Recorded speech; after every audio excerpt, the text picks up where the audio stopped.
ओडिशा राज्य मुक्त विश्वविद्यालय तरफ मु डॉक्टर घनश्याम दीप आज पाठ्यक्रम को समस्त को स्वागत करुच्ची। आज आम गहन अच्छा डॉक्टर लिंगराज मेहर। आमे तांकु आजिर विषय उपरे सुनिबा। आजिर आलोचक आजिर उपस्थापक सार जणे विख्यात नाट्यकार एवं केवल नाटक नुहे गल्प कविता उपन्यास समालोचना प्रबंध प्रत्येक क्षेत्र में साहित्यर प्रत्येक क्षेत्र में तांकर विशेष अवदान अछि एवं सार वर्तमान से अध्यापनारत एवं से निजे नाटक लेखन्ति नाटक निर्देशना दियंती एवं नाटक रे अभिनय मध्य करंती एवं तांकर गवेषणा मध्य नाटक उपरे। मु सार को आज पाठ्यक्रम को स्वागत करुच्ची। आम गहन अच्छा डॉक्टर सुनीति देवता मैडम तांकु मध्य स्वागत करुच्ची एवं डॉक्टर लिंगराज मेहर महोदय को मध्य आंतरिकतार सहित स्वागत करुच्ची। से वर्तमान आगलपुर डिग्री महाविद्यालय रे अध्यापनारत ओडिया भाषा और साहित्य विभाग रे। आज जो विषय अच्छी जेनेरिक इलेक्टिव आमर छात्र छात्री माने जेनेरिक इलेक्टिव विषय रे आज उपन्यास साहित्य उपर आलोचना हब। वर्तमान मु डॉक्टर लिंगराज मेहर सार को अनुरोध करुच्ची से आज विषय टी उपस्थापन करेंगे। डॉक्टर लिंगराज मेहर सार। धन्यवाद।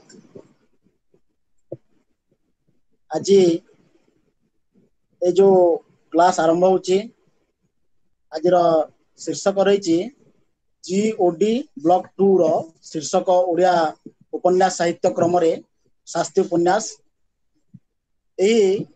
आज वर्चुअल क्लास को मु समस्त को मोर आंतरिक स्वागत जनाऊँची एवं आरंभ करुच्ची आज कार्यक्रम शास्त्रीय उपन्यास कान्हूचरण महांती रचित। आमे शास्त्रीय उपन्यास को उणाधिक समस्ते पढ़ी निश्चित भाव में, कारण ओडिया उपन्यास साहित्य रे शास्त्रीय उपन्यास एक माइल खुंट कहले अत्युक्त हेब नाही। तबे शास्त्रीय उपन्यास संपर्क रे जिबा पूर्व आमे उपन्यास संपर्क रे किछि तथ्य जानिबा एवं कान्हूचरण महांती संपर्क रे किछि तथ्य जानिबा, तापरे आमे आसीबा शास्त्रीय उपन्यास रो आलोचना संपर्क रे।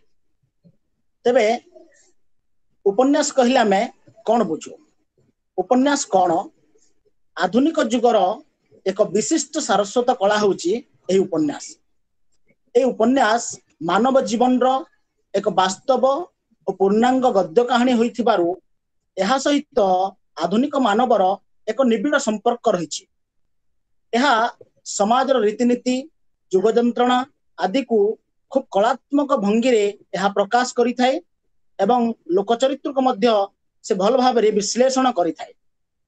उपन्यास मानव जीवन रो एक उज्जवल पुस्तक होइथिबारु एथिरे जीवन बोधर गभीरता प्रकटित होई थाए। एथिरे मानव जीवन रो हस कांद लहु लुह आवेग उत्कंठा इत्यादि मानवीय प्रवृत्ति आदि कलात्मक भाव रे अभिव्यक्ति प्रकाश लाभ पाई थाए। एही दृष्टि आधुनिक साहित्यर अन्यतम विभाव उपन्यास एक गुरुत्वपूर्ण स्थान अधिकारी।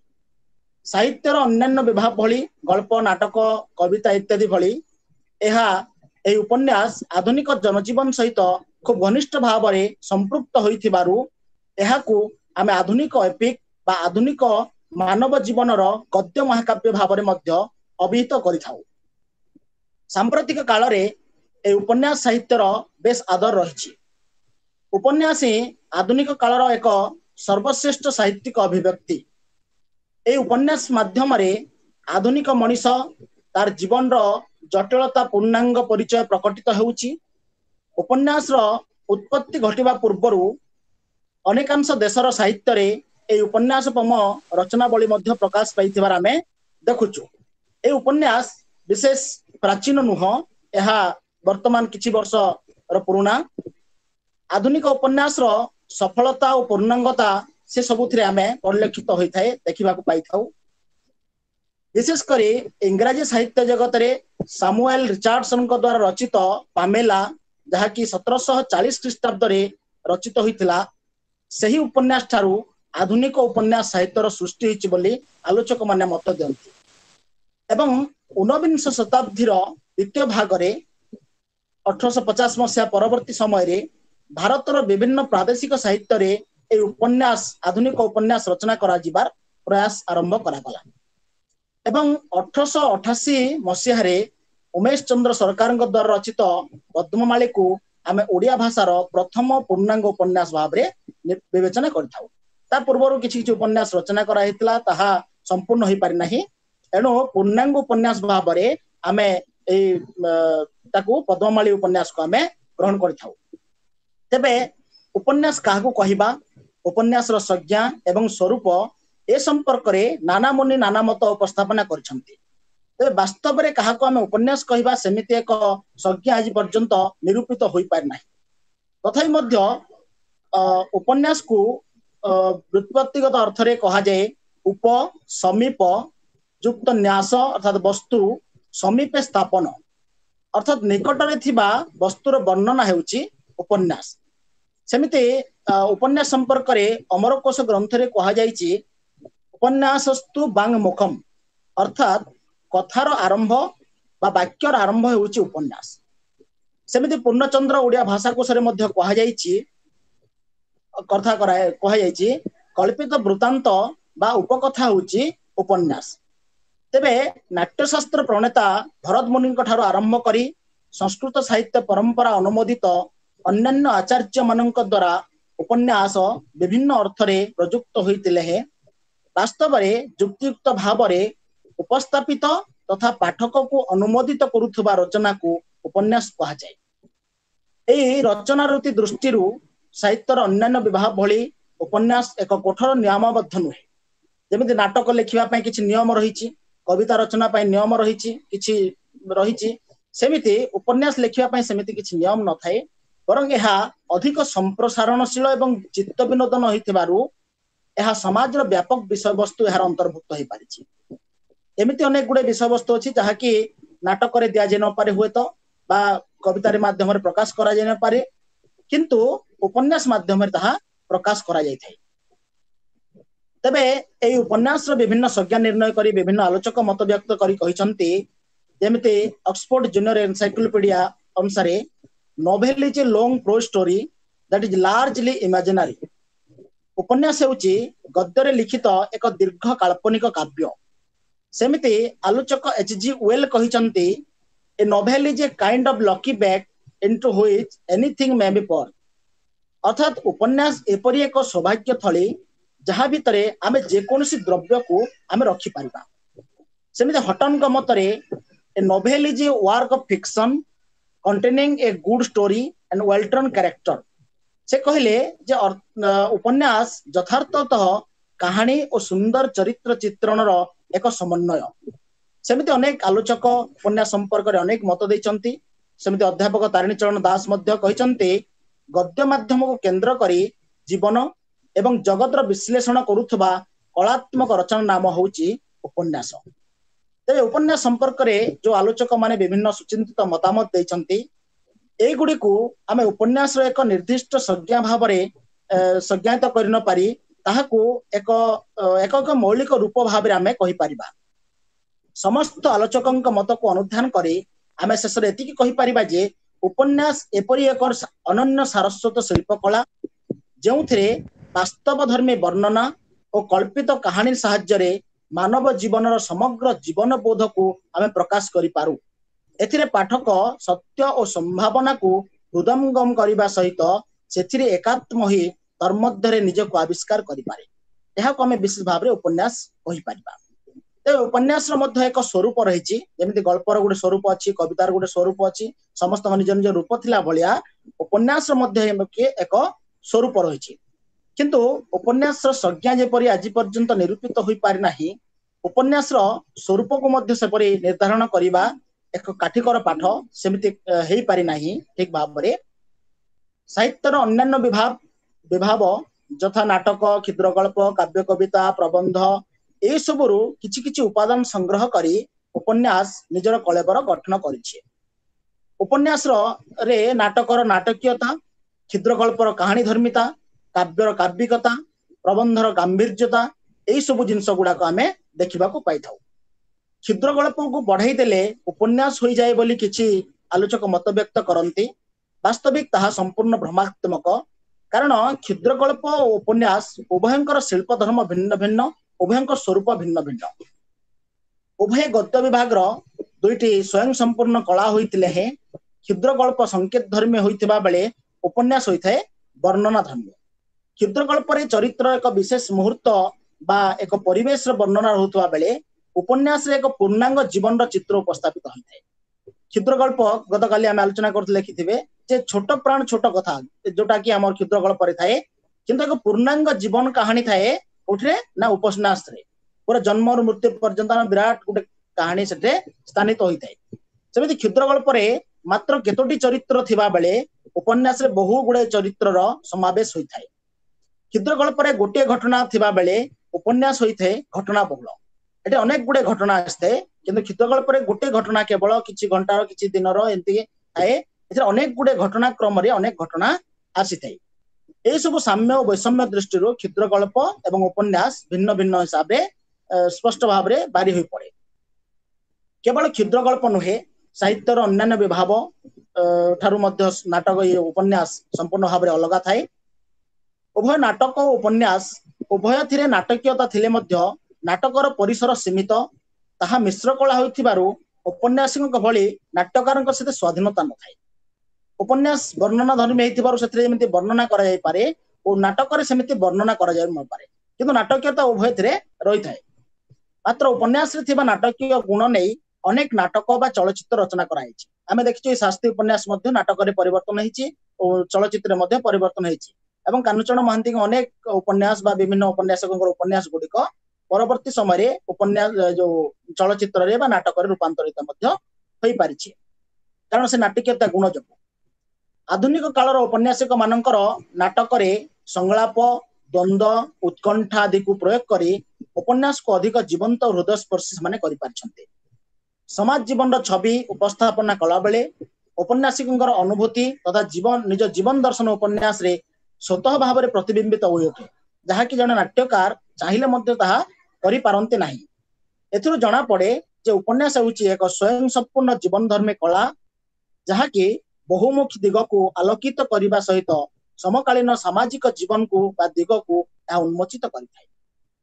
तबे उपन्यास स्वरूप को उन्मोचित करबा पई एहार गठन रीति निश्चित भाव में सहायक होइथाय, कारण तार प्रत्येक जिनसर गठन रीति थाए, गल्पर गोटे गठन रीति थाए, क्षुद्र गल्प जो नाटकर गोटे थाए, सेमिति उपन्यास मध्य गठन रीति आमे आलोचना कले जानि परिबा तार स्वरूप संपर्क रे।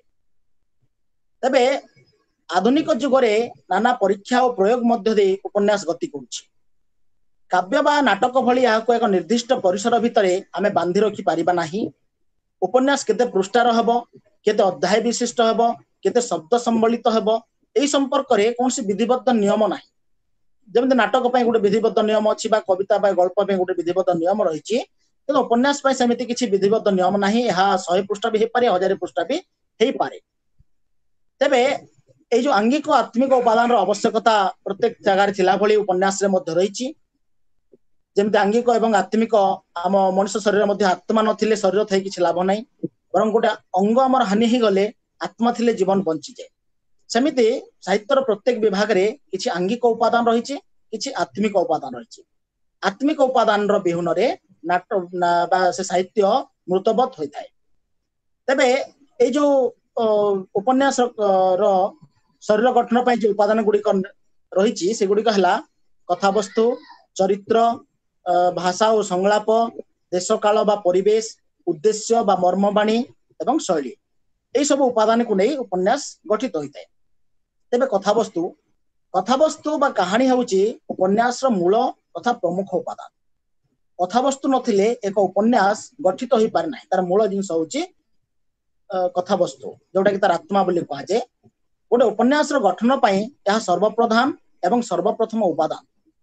आख्यान बा कहानी माध्यम ही औपन्यासिक उपन्यास तात्पर्य पाठक मान पाखरे पहुंचाई थांती। तेणु आख्यान बा कहानी भाग होउची एही उपन्यास गोटे भित्तिभूमि। यार उपरे समग्र उपन्यासटी दंडायमान होता है। यही कहानी जदि उपन्यास मूल उत्स तथापि मध्य यह उपन्यास कथावस्तु प्लॉट ठारू भिन्न। प्लॉट गोटे अलग जिनस एवं उपन्यास गोटे अलग जिनस। जमती आम कहीपर जे जो घटनावली चरित्र मान द्वारा जहाँ घटी जाए ताहाको आमे कहानी कही थाउ एवं सेही घटना गुड़िक जेपरि भाव में घटी जाए घटला ताहार वर्णना को आमे प्लॉट कहू। जेपरि भाव में घटी जाए ताहाको आमे प्लॉट कही थाउ। गल्प भागटी पाठकर कौतूहल दमन करने समर्थ थिबा बेले प्लॉट टी पाठकर बुद्धि और स्मृतिर पुष्टि साधन करिथाय। तेबे उपन्यास रो उपस्थापन दृष्टि उपन्यास रे एकाधिक में अनेक गुडे प्लॉट रो दृष्टिगोचर होइथाय। सेथिरे गोटे मुख्य प्लॉट थाए एवं अनेक गुडे गौण प्लॉट आसी तार भितरे गतिशील करैबाकू उपन्यास गतिशील करैबारे सहाय्य करिथाय। सेमिते चरित्र मध्य एक मुख्य उपादान। कथावस्तु व कहानी भली चरित्र मध्य एक मुख्य उपादान। कथावस्तुर उपस्थापना एवं चरित्र चित्रण उपरे ही समग्र उपन्यास सफलता व विफलता निर्भर करथाय। जदि भल चरित्र नथिबे गोटे भल कहानी थिले मध्य ताहा सफल होई पारि नाही। एणु उभयंकर सफलता लाभ कले जे गोटे उपन्यास सफलता होई पारे। उपन्यास रे घटनार गतिशीलता एवं चरित्र माध्यम रे ही घटी थाए। उपन्यास रचनार प्रारंभिक काल रे चरित्र प्लॉट अनुगामी थिला, किंतु सांप्रतिक काल रे चरित्र प्राधान्य बढ़िबारु केते क्षेत्र रे कहानी एई चरित्र अनुगामी होउची। आमे किछि वर्ष पूर्व उपन्यास गुडी देखुचु सब उपन्यास रे कहानी धर्मिता विशेष थाए। कहानी अनुसार प्लॉट गुडी को गतिशील करथांती, किंतु आजिकल उपन्यास रे गोटे मुख्य चरित्र थिबो एवं से चरित्र को नहीं ही कहानी गतिशील होई थाए। तबे एई उपन्यास रे साधारणतः चरित्र को आमे दुई भाग रे विभक्त करिथाउ। गोटे हला मुख्य चरित्र एवं आ गोटे हला गौण चरित्र। गोटे नायक एवं नायिका भेदरे मध्य दुई भाग करा जाय थाए एवं जो माने प्रतिद्वंदी रही थांती सेमाने होचंती खळ चरित्र, सेमिति चरित्र मध्य एठरे रही थांती। एवं इंग्रजी साहित्य अनुसार जो चरित्र मानक आमे दुई भाग रे विभक्त करिथाउ से चरित्र गुडी कहला टाइप कैरेक्टर एवं राउंड कैरेक्टर। टाइप कैरेक्टर कोन जोटा प्रतिनिधि श्रेणी चरित्र बोली आमे ओडिया ताहे कहिथाउ। जेमति चसा हला, शिक्षक हेले, डाक्टर, नर्स, एई जो चरित्र हेले एई सब चरित्र हेले टाइप चरित्र बा प्रतिनिधि श्रेणी चरित्र। एमान को विशेष परिवर्तन हुए नहीं। उपन्यास आरंभ ठारू आरंभ करी शेष पर्यंत एमानकर कोनोसी परिवर्तन विशेष करी लक्ष्य करना जाय नाही। एणु इंग्रजी रे एमान को समतल चरित्र बा आमे फ्लैट कैरेक्टर बोली मध्य कहिथाउ। एवं आउ किछि चरित्र रहिले जो माने कि घूर्णायमान चरित्र बा राउंड कैरेक्टर। से माने जीवन आरंभ रे गुटे थिबे एवं शेष मुहूर्त रे आउ गुटे राउंड करंती। एणु तांको राउंड कैरेक्टर भाव रे मध्य वर्णना करा जायते। सेमिति भाषा और संलाप। भाषा होची भाव प्रकाश एक माध्यम। औपन्यासिक तांको मनर भाव को प्रकाश करथांती एई भाषा माध्यम रे। औपन्यासिक निजन मन को पाठक मानक पाखरे एई भाषा माध्यम रे पहुंचे थांती। एणु उपन्यास भाषा साधारणतः सरल सर्वजनबद्ध हवा निहाती आवश्यक। उपन्यास रे सब धरणर भाषा प्रयोग करिवा पई प्रशस्त क्षेत्र थिले हे उपयुक्त भाषार प्रयोग द्वारा चरित्र और परिवेश को जीवंत भाव में फुटाइबा सह उपन्यास कला धर्म को सुरक्षित रखिबारे सहायक होइता। उपन्यासक चाहिए एथिरे अनेक भाषार प्रयोग करि पारंती, किंतु गोटे भाषा व्यवहार कले एवं पात्रोचित भाषा जोटा संलाप आमे कहूचो से संलाप पात्रोचित हेले ताहा पाठक माननको अधिक आकर्षण होइता। नाटक परि उपन्यास मध्ये संलाप रे आवश्यकता रहिछि। आजिकाली विशेष करी आजिकाली उपन्यास मानकर ए संलाप विशेष करी देखा जाउछि। चरित्र मानकर आवेग, अनुभूति, क्रिया, प्रतिक्रिया ए सब संलाप माध्यम रे प्रतिफलित होइता। उपन्यास रे भावानुसारी भाषा एवं पात्रानुसारी संलाप प्रयोग कले उपन्यासटी सफल और रसोत्तीर्ण हो पारि थाए। सेमिति देश काल और परिवेश गोटे उपन्यास पई तार परिवेश निहाती भाव में मुख्य होगा दरकार। परिवेश जदि सुंदर थिबो ताहले पाठक आउ टिके आग्रह सहित से उपन्यासटी पठन करिया पई आग्रह प्रकाश करिवो। उपन्यास रे वर्णित होइथिबा तत्कालीन समाज जीवन रो चित्र बा प्राकृतिक परिवेश आदि देश काल और परिवेश अंतर्गत होता है। औपन्यासिक निज उपन्यास कहानी और चरित्र को देश काल और परिवेश अनुसारी करने फल उपन्यास तार जो आम जुगर प्रवृत्ति चिंताधारा सामाजिक चलनी परंपरा ये सब गुड़िक से उपन्यास फुटी उठी थाए। उपन्यास को वास्तव जगत को फेरे आनिबारे एही भाषा बा ए जो देश काल परिवेश एगुड़ा बहुत साहाय्य करे। जेमिति युद्धर विभीषिका दुर्भिक्षर चित्र बन्या बात्या भूमिकंप भली एमती प्राकृतिक विपर्जयर कराल चित्र नदी पर्वत झरणा आदि प्राकृतिक दृश्य यही सब दृश्य देले उपन्यास आउ टिके जीवंत होई पारे आउ टिके पाठकर हृदय को स्पर्श करि पारे।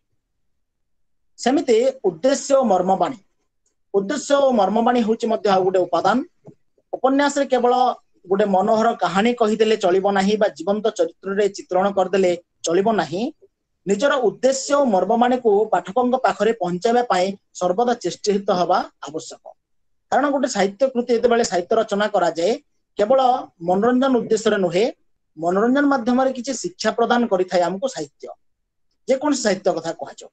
सेमिति ए उपन्यास रे मध्य औपन्यासिक जो कथा से वार्ता देबा पई चाहुचंती तांगर उद्देश्य एवं मर्मवाणी को से उपन्यास माध्यम रे प्रकाश करबा निहाती आवश्यक। तेबे औपन्यासिक समाज रे बास करबा सह से समाज को भल भाव देखंती समाज संपर्क रे विभिन्न गभीर चिंता करती एवं ताहाकू जो समाज रो दर्पण बोली कहा जाय सेति पई साहित्य को समाज दर्पण बोली कहा जायते।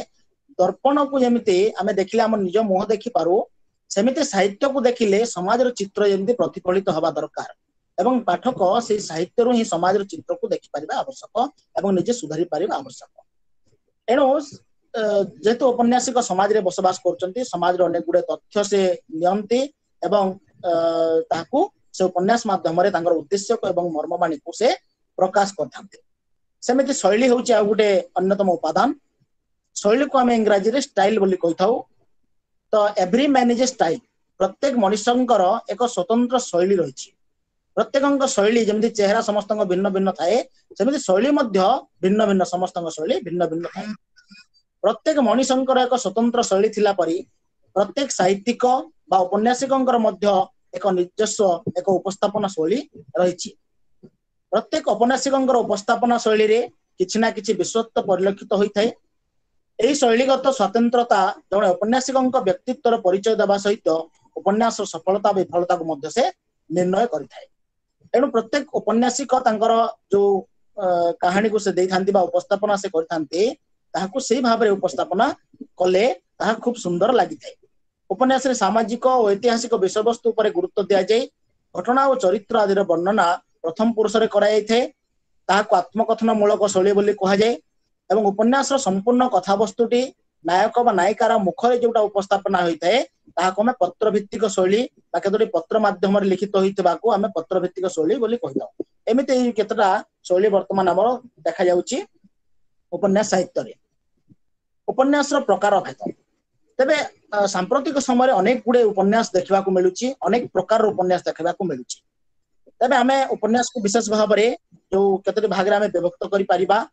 आधुनिक काल रे विभिन्न प्रकार उपन्यास देखा मिलूची से गुडी को एक विधिबद्ध श्रेणी विभाग करबा मध्य गुडे काठिकर पाठ।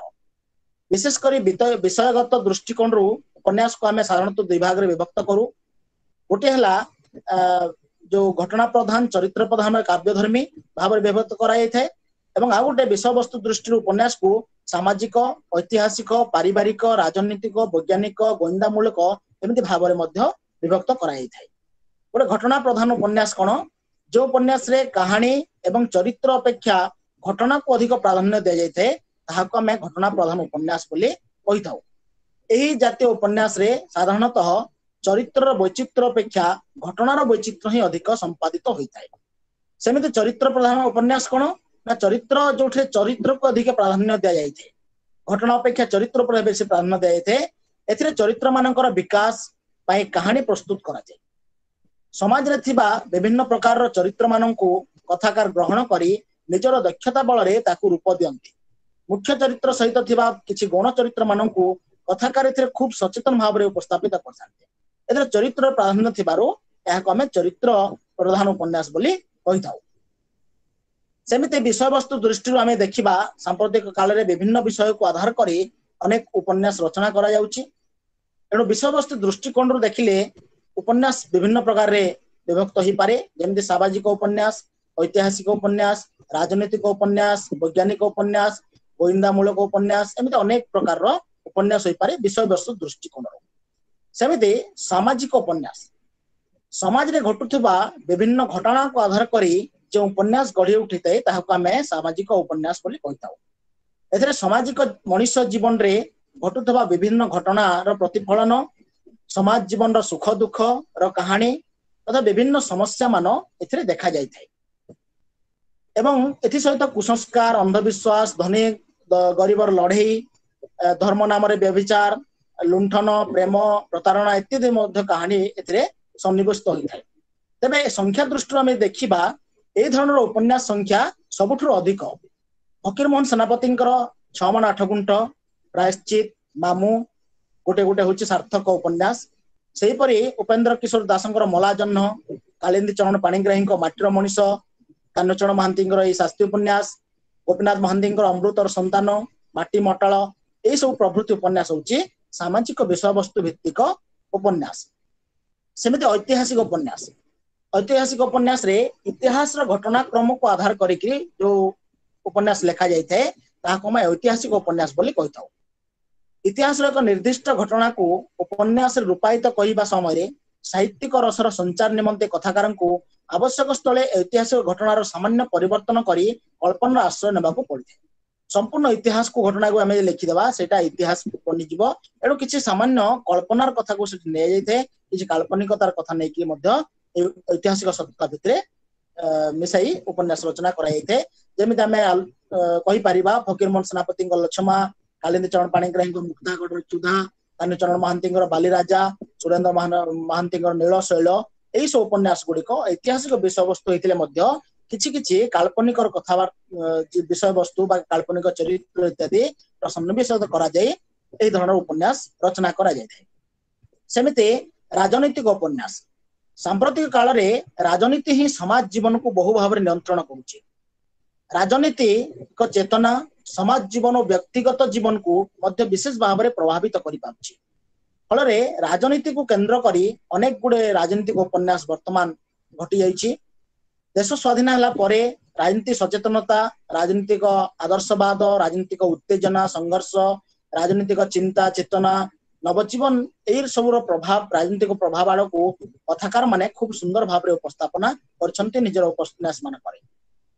तेबे एमती धरणर उपन्यास गुड़िक आम कहि परिबा जे हरेकृष्ण महताबकर प्रतिभा, टाउटर, अव्यापार, सुरेंद्र महांती अंध दिगंत प्रभृति यही राजनीतिक धरणर गोटे गोटे स्वतंत्र माने सफल उपन्यास।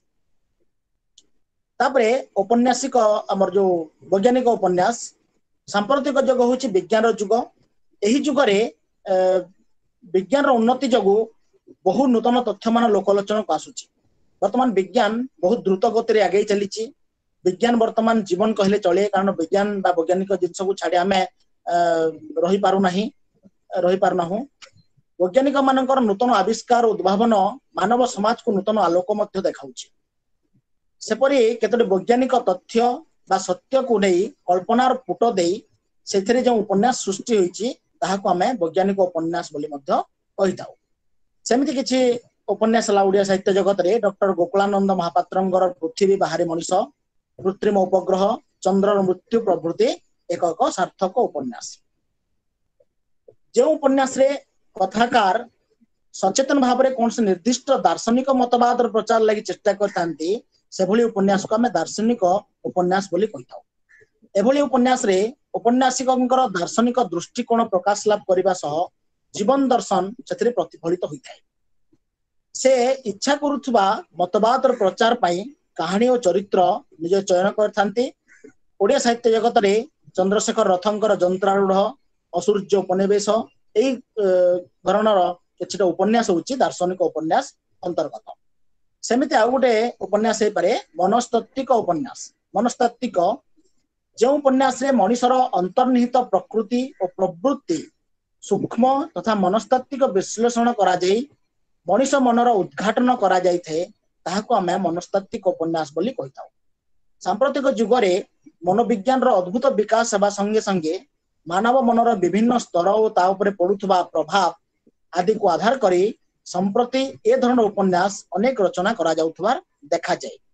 गोविंद दासंकर अमावास्यर चंद्र जहाँकि अनेक संस्करण प्रकाश मध्य पाई सारिछि से होचे एक मनस्थ धरणर उपन्यास।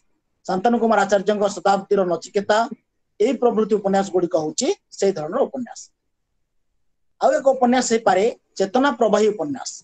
चेतना प्रवाही स्ट्रीम ऑफ कॉन्शसनेस उपन्यास को मनस्तात्विक उपन्यास रो एक परवर्तित रूप बोली मध्य हमें कहि परिबा। एभली उपन्यास रे मनीष मनर केते विचित्र स्तर निर्दिष्ट मुहूर्तर कलात्मक वर्णना प्रकाश पाई थाए। एथिरे जीवन नानाविध अभिज्ञता को चेतनार आलोक रे आलोकित करा जाए। एथिरे कहानी अपेक्षा चरित्र को मुख्य भाव रे चित्रण करा जाय थाए। सेमिति किछि उपन्यास ला गोपीनाथ महांती लय विलय, शांतनु कुमार आचार्य नरकिन्नर, गणेश्वर मिश्र आरोही ये सब उपन्यास। तापरे रहस्य रोमांचमूलक उपन्यास सांप्रतिक समय रे जो हत्या अपराध डकायत विभीषिका गोविंदा विभाग इत्यादि जो घटना गुड़िक घटी जाउची सेमिति किछि तथ्य को नहीं सेमिति किछि विषय वस्तु को नहीं जो उपन्यास रचना कराई जाय थाए ताहाकु रहस्य रोमांचमूलक उपन्यास बोले कहा जाए।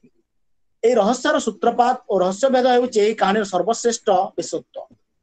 एपरि उपन्यास साहित्यिक कला और मूल्यबोध विशेष भाव में नथिबारु पाठक यहाँ जिते शीघ्र पढ़ी जाए सेते शीघ्र भूली मत जाए। जो डिटेक्टिव आमे माने सीरियल मानक देखुଛୁ अनेक गुड़े डिटेक्टिव सीरियल वर्तमान आसुची से शीघ्र हम मन भितर गोटे स्थान संरक्षण करे एवं संगे संगे सेटा भूली जाए।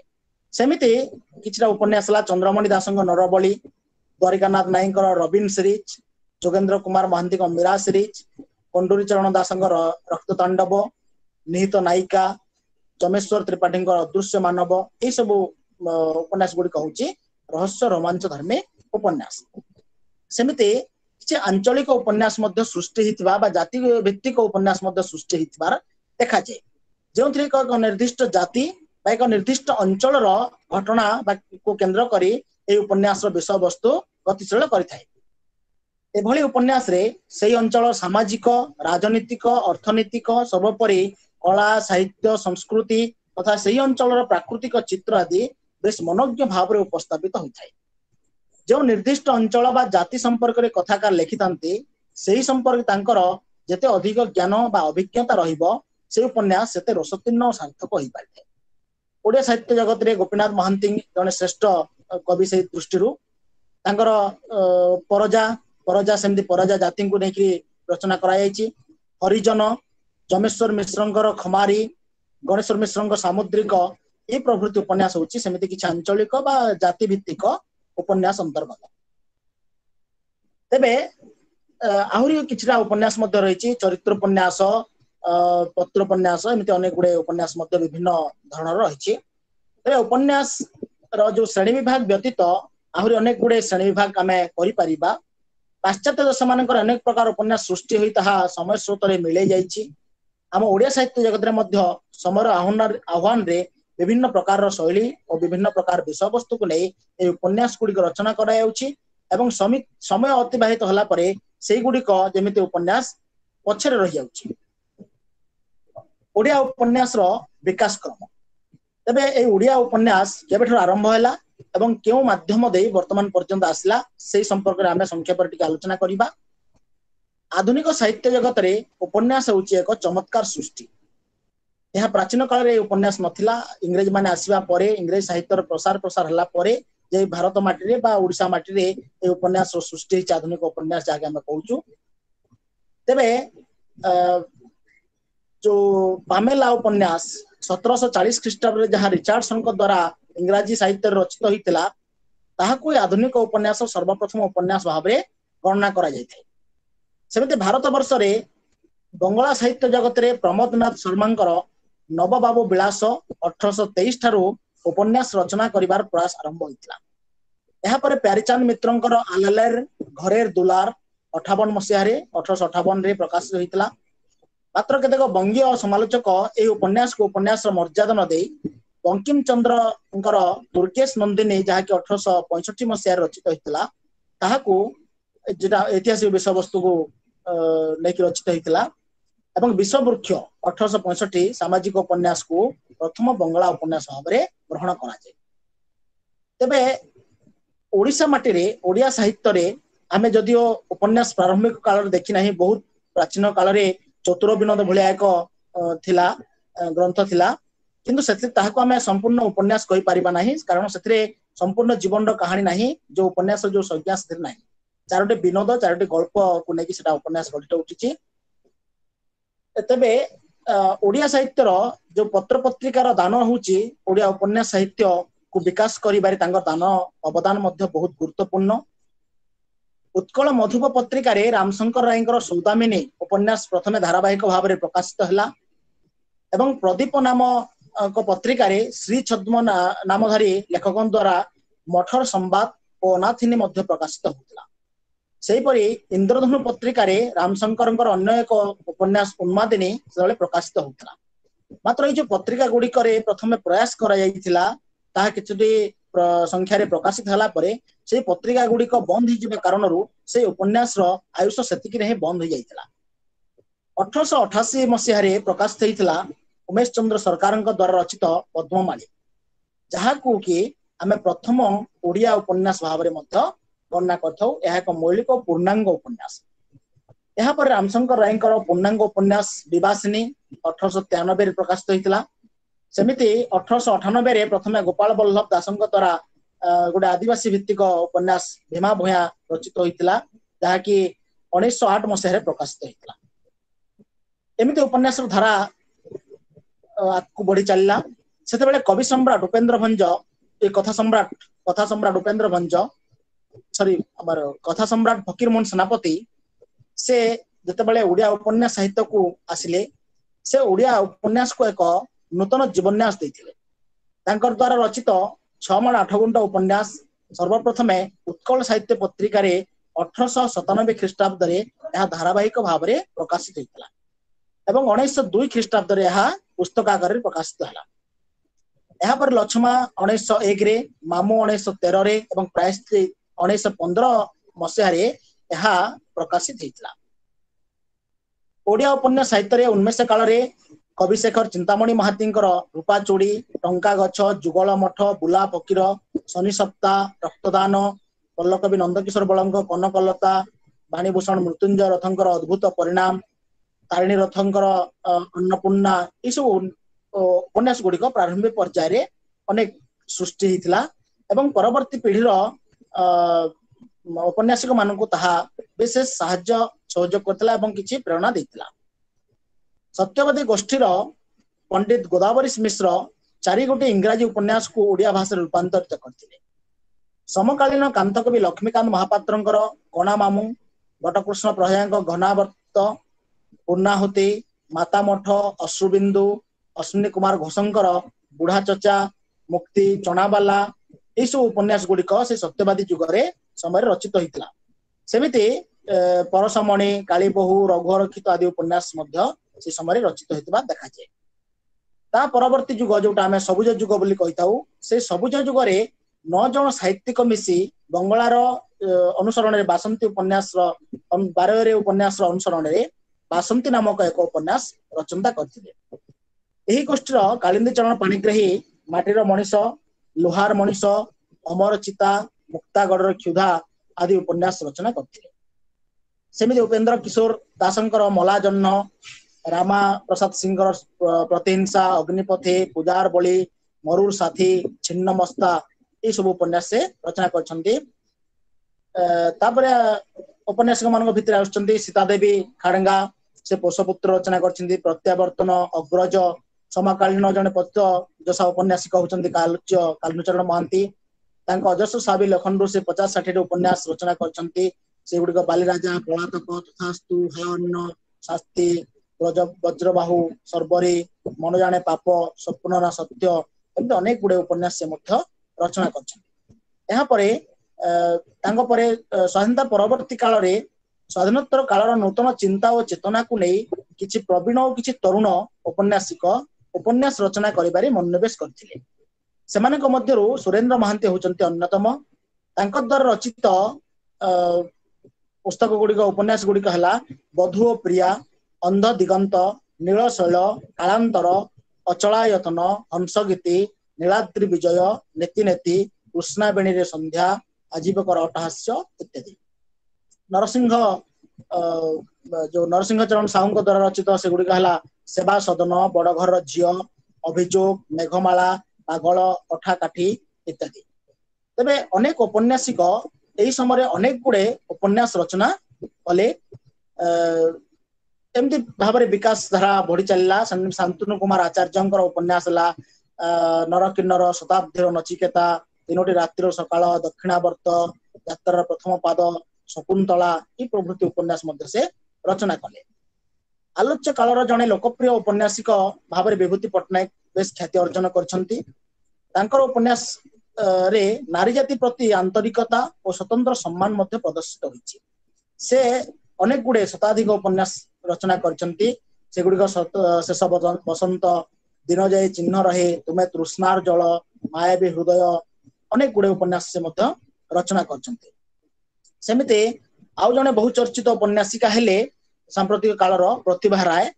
ପ୍ରତିଭା ରାୟଙ୍କର ଅନେକ ଗୁଡେ ଉପନ୍ୟାସ ସେଗୁଡିକ ହେଲା ଯାଜ୍ଞସେନୀ, ଉତ୍ତର ମାର୍ଗ, ଶିଳାପଦ୍ମ, ପୁଣ୍ୟତୋୟା, ଆଶାବରୀ, ଅପରିଚିତା, ନିଷିଦ୍ଧ ପୃଥିବୀ ଏଇ ଗୁଡେ ଉପନ୍ୟାସ ମଧ୍ୟ ସେ ରଚନା କରିଛନ୍ତି। ତେବେ ଏହି ସମସ୍ତ ଉପନ୍ୟାସିକ ମାନଙ୍କ ବ୍ୟତୀତ ଯାହା ଆଲୋଚନା କରାଗଲା, ତାଙ୍କ ବ୍ୟତୀତ ଆହୁରି ଅନେକ ଉପନ୍ୟାସିକ ଅନେକ ଉପନ୍ୟାସ ରଚନା କରି ଓଡିଆ ସାହିତ୍ୟ ଜଗତକୁ କଳେବର ପୃଷ୍ଟ କରିଛନ୍ତି। ତେବେ ଆମେ ଆସିବା ବର୍ତ୍ତମାନ ଔପନ୍ୟାସିକ ଆଲୋଚ୍ୟ ଆଜିର ବିଷୟର ଆଲୋଚ୍ୟ କାହ୍ନୁଚରଣ ମହାନ୍ତିଙ୍କ ପାଖକୁ। ପାଠକର ମନୋରଞ୍ଜନ ସକାଶେ ଯେଉଁ କେତେ ଜଣ ଔପନ୍ୟାସିକ ବା କଥାକାର ଉପନ୍ୟାସ ରଚନାରେ ମନୋନିବେଶ କରିଥିଲେ, ସେମାନଙ୍କ ମଧ୍ୟରେ କାହ୍ନୁଚରଣ ମହାନ୍ତି ଥିଲେ ଅଗ୍ରଗଣ୍ୟ। ପାଠକକୁ ଆନନ୍ଦ ଦେବା ଯେ ସାହିତ୍ୟର ମୂଳ ଉଦ୍ଦେଶ୍ୟ, ଏହା କାହ୍ନୁଚରଣ ମହାନ୍ତିଙ୍କର ଉପନ୍ୟାସ ପଢିଲେ ଆମେ ବେଶ ଭଲ ଭାବରେ ଜାଣିପାରୁ। ବଙ୍ଗଳା ଉପନ୍ୟାସ ସାହିତ୍ୟରେ ଶରତ ଚନ୍ଦ୍ର ଯେପରି ବହୁ ସଂଖ୍ୟକ ଉପନ୍ୟାସ ରଚନା କରି ବଙ୍ଗଳା ଉପନ୍ୟାସ ସାହିତ୍ୟକୁ ରୁଦ୍ଧିମନ୍ତ କରିଥିଲେ, ଠିକ ସେହିପରି କାହ୍ନୁଚରଣ ମହାନ୍ତି ଅର୍ଦ୍ଧ ଶତାବ୍ଦୀରୁ ଉର୍ଦ୍ଧ୍ୱ କାଳ ଧରି ଅର୍ଦ୍ଧ ଶତାଧିକ ଉପନ୍ୟାସ ରଚନା କରି ଓଡ଼ିଆ ଉପନ୍ୟାସ ସାହିତ୍ୟକୁ ଲୋକପ୍ରିୟ କରିପାରିଥିଲେ। ତରୁଣ ବୟସରୁ ଆରମ୍ଭ କରି ଜୀବନର ଶେଷ ସମୟ ପର୍ଯ୍ୟନ୍ତ ତାଙ୍କର ଲେଖନୀ କେବେ ବନ୍ଦ ହୋଇନଥିଲା। ସେ ଅନେକ ଗୁଡେ ଉପନ୍ୟାସ ରଚନା କରିଛନ୍ତି। ତେବେ ସେହି ଔପନ୍ୟାସିକଙ୍କର ଜନ୍ମ ସମ୍ପର୍କରେ ଆମେ ଜାଣିବା।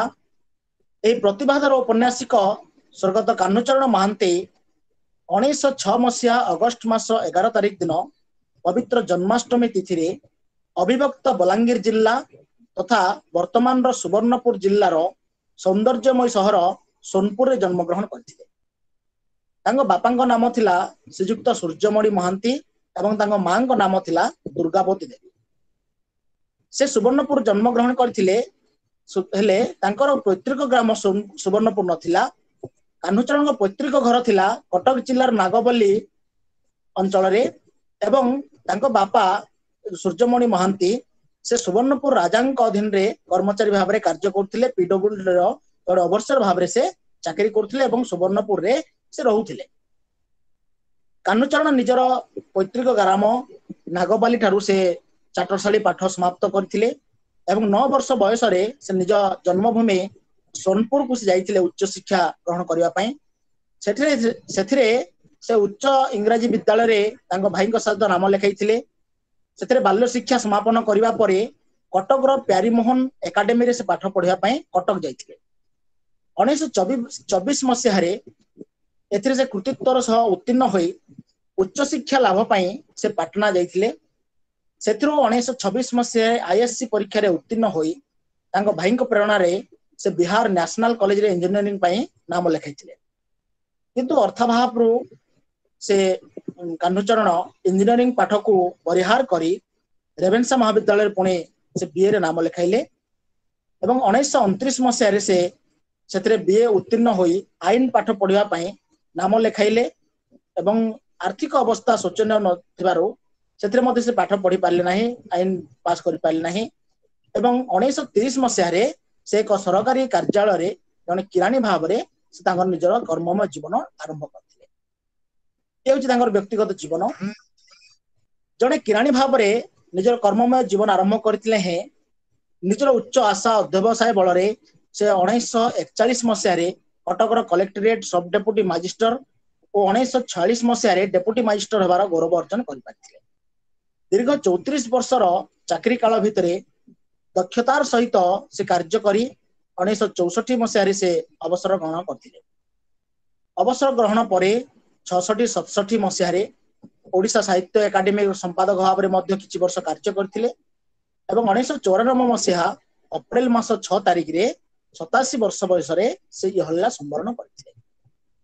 प्रत्येक मनुष्यंकर दुईटे पक्ष थाए, गोटे होची व्यक्तिगत जीवन एवं आ गोटे होची तांकर अन्य साधना जीवन। मुद्रार दुईटी पार्श्व थिला बळी मनुष्य जेमति द्विपाक्षिक। कान्हुचरण शिक्षा और कर्ममय जीवन तांको व्यक्तित्वर परिचय मात्र, कि तांकर बृहत्तर जीवन थिला तांकर साहित्यिक जीवन। साहित्य पई आमे समस्त आज होत कान्हुचरण महांती को आमे जानिचु। यह द्विधाहीन भाव में कहा जाय पारे जे ताहा व्यतीत कान्हुचरण जीवन बा व्यक्तित्व विशेष किछि नुहे। तांकर साहित्यिक जीवन को आमे आलोचना करिबा, तुलसी दुई पत्र बासिला भली सेतेबेले स्कूल रे अध्ययन करुथिले सेतेबेले से जयद्रथ बोध नामक एक कविता रचना करी तांग बापांग ठारो उच्च प्रशंसित होइथिले। तापरे एहा पर जेतेबेले से कटकर प्यारीमोहन एकाडेमी स्कूल रे अध्ययन कले सेतेबेले स्कूल रो बाहरुथिबा साहित्य सोपान नामक साहित्य पत्रिका रे से स्वर्णपुर जो से जन्म ग्रहण करथिले सुवर्णपुर, से स्वर्णपुर नामक एक कविता रचना करथिले।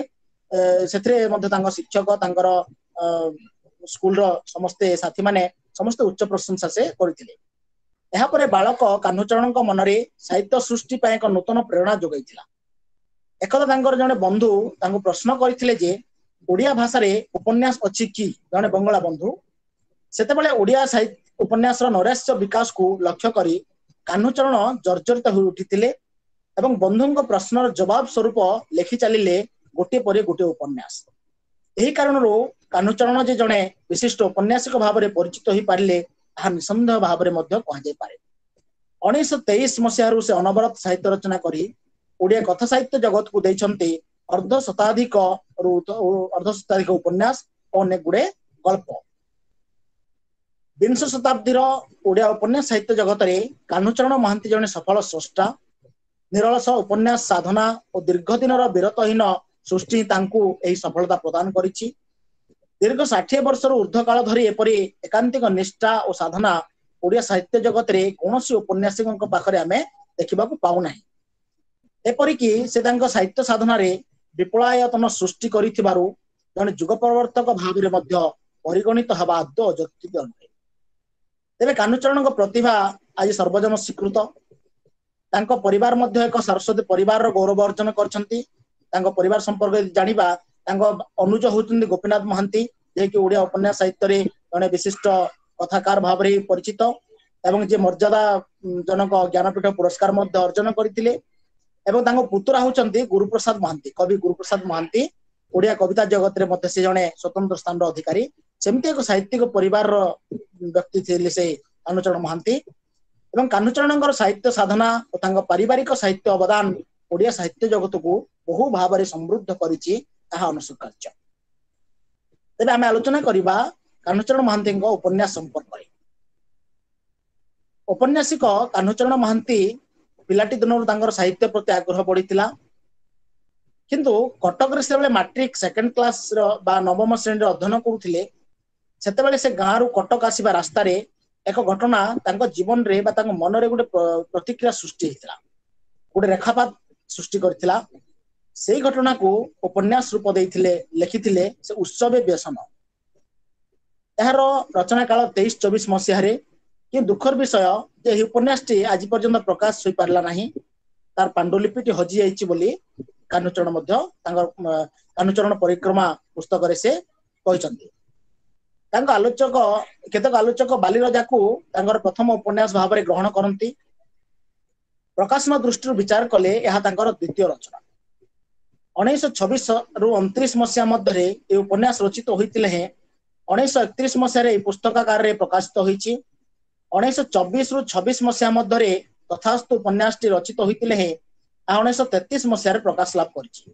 ମାତ୍ର 1929 ରୁ 30 ମସିହାରେ ରଚିତ ହୋଇଥିବା ପଳାତକ ଉପନ୍ୟାସଟି 1930 ମସିହାରେ ପୁସ୍ତକ ଆକାରରେ ପ୍ରକାଶ ପାଇଛି।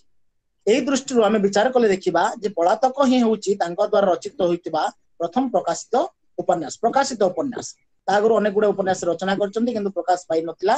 ଏଣୁ ପ୍ରକାଶନ ଦୃଷ୍ଟିରୁ ଆମେ ଯଦି ଦେଖିବା ପଳାତକ ହେଉଛି ଯାହା 1930 ମସିହା ରଚନା କରାଯାଇଥିଲା, ସେଇ ଉପନ୍ୟାସ ହେଉଛି ପ୍ରଥମ ପ୍ରକାଶିତ ଉପନ୍ୟାସ। ଏବଂ ବାଲିରାଜା ହେଉଛି ଉଭୟ ରଚନା ଓ ପ୍ରକାଶନ ଦୃଷ୍ଟିରୁ ଦ୍ୱିତୀୟ ସ୍ଥାନ ଅଧିକାର କରିବ। ତେବେ ଆଲୋଚନା କରିବା ବାଲିରାଜା ସମ୍ପର୍କରେ। ବାଲିରାଜା ହେଉଛି ଏକ ଐତିହାସିକ ବିଷୟବସ୍ତୁକୁ ଆଧାରିତ କରି ରଚିତ ହୋଇଥିବା ଏକ ସାର୍ଥକ ଓ ଲୋକପ୍ରିୟ ଉପନ୍ୟାସ। ପ୍ରାଚୀନ କଳିଙ୍ଗର ନୌବାଣିଜ୍ୟ ଏବଂ ଐତିହାସିକ ଗୌରବ ପ୍ରଦର୍ଶନ ହେଉଛି ଏହି ଉପନ୍ୟାସର ମୂଳ ଲକ୍ଷ୍ୟ। 1930-31 ରଚିତ ନିଷ୍ପତ୍ତି ଉପନ୍ୟାସଟି 1932 ମସିହାରେ ପ୍ରକାଶ ପାଇଲା। ଏହାପରେ 32 ମସିହାରେ ରଚିତ 1932 ରଚିତ ସ୍ୱପ୍ନ ସତ୍ୟ ଉପନ୍ୟାସଟି 1933 ମସିହାରେ ପ୍ରକାଶ ପାଇଲା ଏବଂ ଇଂରେଜ ମାନଙ୍କର ବାହୁ ଛାୟା ତଳେ ରହି ଗଡଜାତ ସରଦାର ମାନଙ୍କର ଅତ୍ୟାଚାର ଜନିତ କରୁଣ ତଥା ବିଷମୟ ବିଭୀଷିକାମୟ ଘଟଣାର ବର୍ଣ୍ଣନା ଏଥିରେ କରାଯାଇଛି। ସେମିତି ଦୁନିଆ ଦାଉ ଉପନ୍ୟାସ ଟି 1932-33 ରଚନା କରାଯାଇଥିଲା ଏବଂ 34 ମସିହାରେ ତାହା ପ୍ରକାଶ କରାଯାଇଥିଲା। ଏଥିରେ ଭାବ ପ୍ରବଣତା, ଜାତୀୟତାବୋଧ ଓ ରୋମାଣ୍ଟିକ ମନୋବୃତ୍ତିର ପରିଚୟ ସେ ଉପନ୍ୟାସ ଆମେ ପାଇଥାଉ। 1866 ଖ୍ରୀଷ୍ଟାବ୍ଦରେ ହୋଇଥିବା ନଅଙ୍କ ଦୁର୍ଭିକ୍ଷ ଜନିତ କରୁଣ କାହାଣୀର ଭୟାବହ ପରିସ୍ଥିତିକୁ ଆଧାର କରି 1933-34 ମସିହାରେ ରଚନା କରିଥିଲେ ଖା ଅନ୍ନ ଉପନ୍ୟାସ, ଯାହାକି 1953 ମସିହାରେ ପ୍ରକାଶ ଲାଭ କରିଥିଲା। ଏହି ଉପନ୍ୟାସରେ ପୂର୍ବବର୍ତ୍ତୀ କେତେକ ଉପନ୍ୟାସ ଠାରୁ ଅଧିକ ମାତ୍ରାରେ ବାସ୍ତବବାଦୀ ହୋଇ ଉଠିଥିଲେ, କାରଣ ବାସ୍ତବ ଘଟଣାକୁ ସେ ନିଜ ହୃଦୟଙ୍ଗମ କରିଥିବା ଘଟଣାକୁ ସେ ଏହି ଉପନ୍ୟାସରେ ସେ ରଚନା କରିଥିଲେ। 1934ରେ ଓଲଟ ପାଲଟ ନାମକ ରଚିତ ହୋଇଥିଲା, ଯାହାକି 37 ମସିହାରେ ପ୍ରକାଶ ଲାଭ କଲା। ଏହାପରେ 35 ମସିହାରେ ରଚିତ ହୋଇଥିବା ପରକୀୟା ଉପନ୍ୟାସଟି 38 ମସିହାରେ ପ୍ରକାଶ ଲାଭ କଲା। ଉଦଣ୍ଡି ଉପନ୍ୟାସଟି 38 ମସିହାରେ ରଚିତ ହୋଇ 39 ମସିହାରେ ପ୍ରକାଶ ଲାଭ କରିଥିଲା। ଅଦେଖା ହାତ ହେଉଛି ତାଙ୍କର ଅନ୍ୟତମ ଜନପ୍ରିୟ ଉପନ୍ୟାସ, ଯାହାକି 39-40 ମସିହାରେ ରଚିତ ହୋଇ 43 ମସିହାରେ ପ୍ରକାଶ ଲାଭ କରିଥିଲା ଏବଂ 41 ମସିହାରେ ରଚିତ ହୋଇ 43 ମସିହାରେ ପ୍ରକାଶ ପାଇଥିଲା ତାଙ୍କର ଆଉ ଗୋଟେ ଉପନ୍ୟାସ ପ୍ରତୀକ୍ଷା। 42 ମସିହାରେ ଭଲ ପାଇବାର ଶେଷ କଥା ଉପନ୍ୟାସଟି ରଚିତ ହୋଇ 44 ମସିହାରେ ଏହା ପୁସ୍ତକ ଆକାରରେ ମଧ୍ୟ ପ୍ରକାଶିତ ହୋଇଥିଲା। ତାପରେ ବହିରେ ଏହି ଉପନ୍ୟାସ ତାଙ୍କର ତାଲିକା ଅଛି, ସେ ବିଷୟରେ ବେଶୀ ଆମେ ଆଲୋଚନା ବୋଧ କରିବା ନାହିଁ। ସ୍ୱାଧୀନୋତ୍ତର କାଳରେ ଅର୍ଥାତ୍ 1948-49 ମସିହାରେ ରଚିତ ହୋଇ 1950 ମସିହାରେ ପ୍ରକାଶିତ ହୋଇଥିଲା ତାଙ୍କ ବହୁତ ଆଲୋଚିତ ଉପନ୍ୟାସ ଝଞ୍ଜା। ପରିବାର ଓ ସମାଜ ଏହାର ପରିସର ହୋଇଥିଲେ ହେଁ ଅତ୍ୟାଧୁନିକ ଜୀବନର ଧ୍ରୁପଦ ହେଉଛି ଏହାର କେନ୍ଦ୍ରବିନ୍ଦୁ।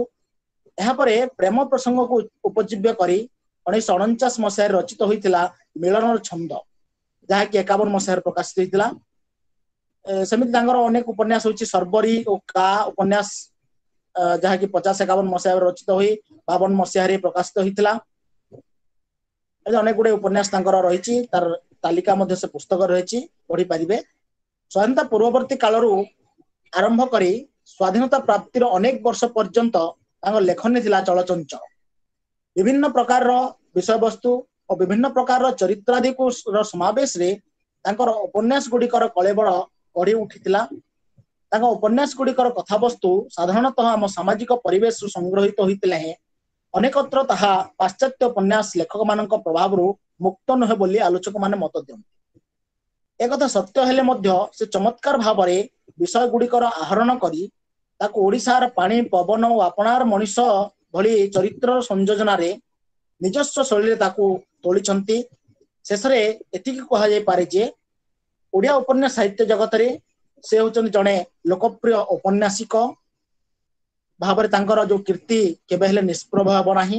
ତାଙ୍କ ନାମ ନିଶ୍ଚିତ ଭାବରେ ଚିରଦିନ ପାଇଁ ସ୍ୱର୍ଣ୍ଣ ଅକ୍ଷରରେ ଲିପିବଦ୍ଧ ହୋଇ ରହିବ।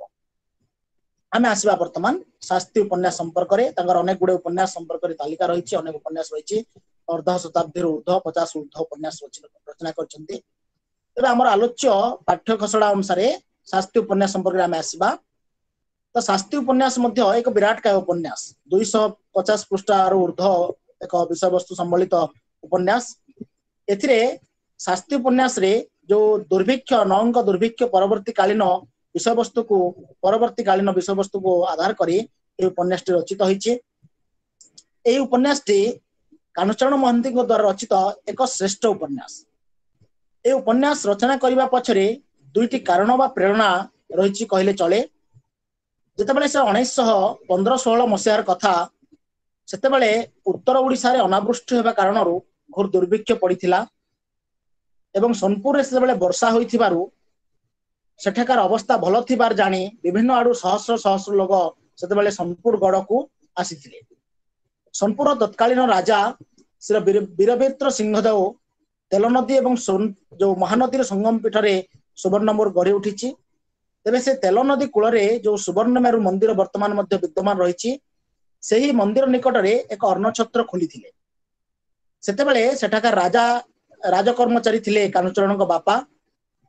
बालक कानुचरण तांको बापा सहित से स्थान को अनेक थर जाइचंती एवं से जो दरिद्र मागिखिया लोक मानकर विकल चित्कार करुण एवं भयंकर दृश्य को से निज आखिरे देखिछंती। खाद्याभाव लोक माने किपरि पोकमाछी परि मरुथिले ताहा से सोनपुर रे सेतेबेले से अनुभव करथिले। एहा पर सेतेबेले कटक रे चाकरी कले। 1933 मसीह रे से जेतेबेले कटक सुपरिटेंडेंट इंजीनियरिंग कार्यालय रे किराणी भाव रे चाकरी कले, सेतेबेले 1866 मसीह रे होइथिबा नौंक दुर्भिक्षर कराल रूप को पुराणा नथिपत्र से देखा पाइथिले। पिलादिने दुर्भिक्ष को से निज आखिरे देखिचंती एवं वर्तमान जेतेबेले पुराणा नथिपत्र को नौंक कालीन दुर्भिक्षर रूप को से पढ़िचंती, तांको मन भितरे गोटे आंदोलन सृष्टि होइछि। से पढ़िबा भितरे तांको मने पड़िछि तांको देखिथिबा जिंस घटना कथा। एहाकु नै से हावन्न उपन्यास रचना करथिबा बेले दुर्भिक्षर परवर्ती जो अवस्था को नै ए शास्त्री उपन्यासटी गठित होई उठिछि। एहा होछि तार पृष्ठभूमि।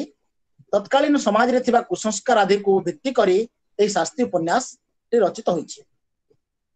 तबे शास्त्री उपन्यास रो कथावस्तु हे पारे जे सने होछि हार मुख्य चरित्र एवं धोबी होछि तार मुख्य नायिका। दुर्भिक्षर कराल ग्रासर मुक्ति पाई घर मुहा होइछि उपन्यास रो नायक सने।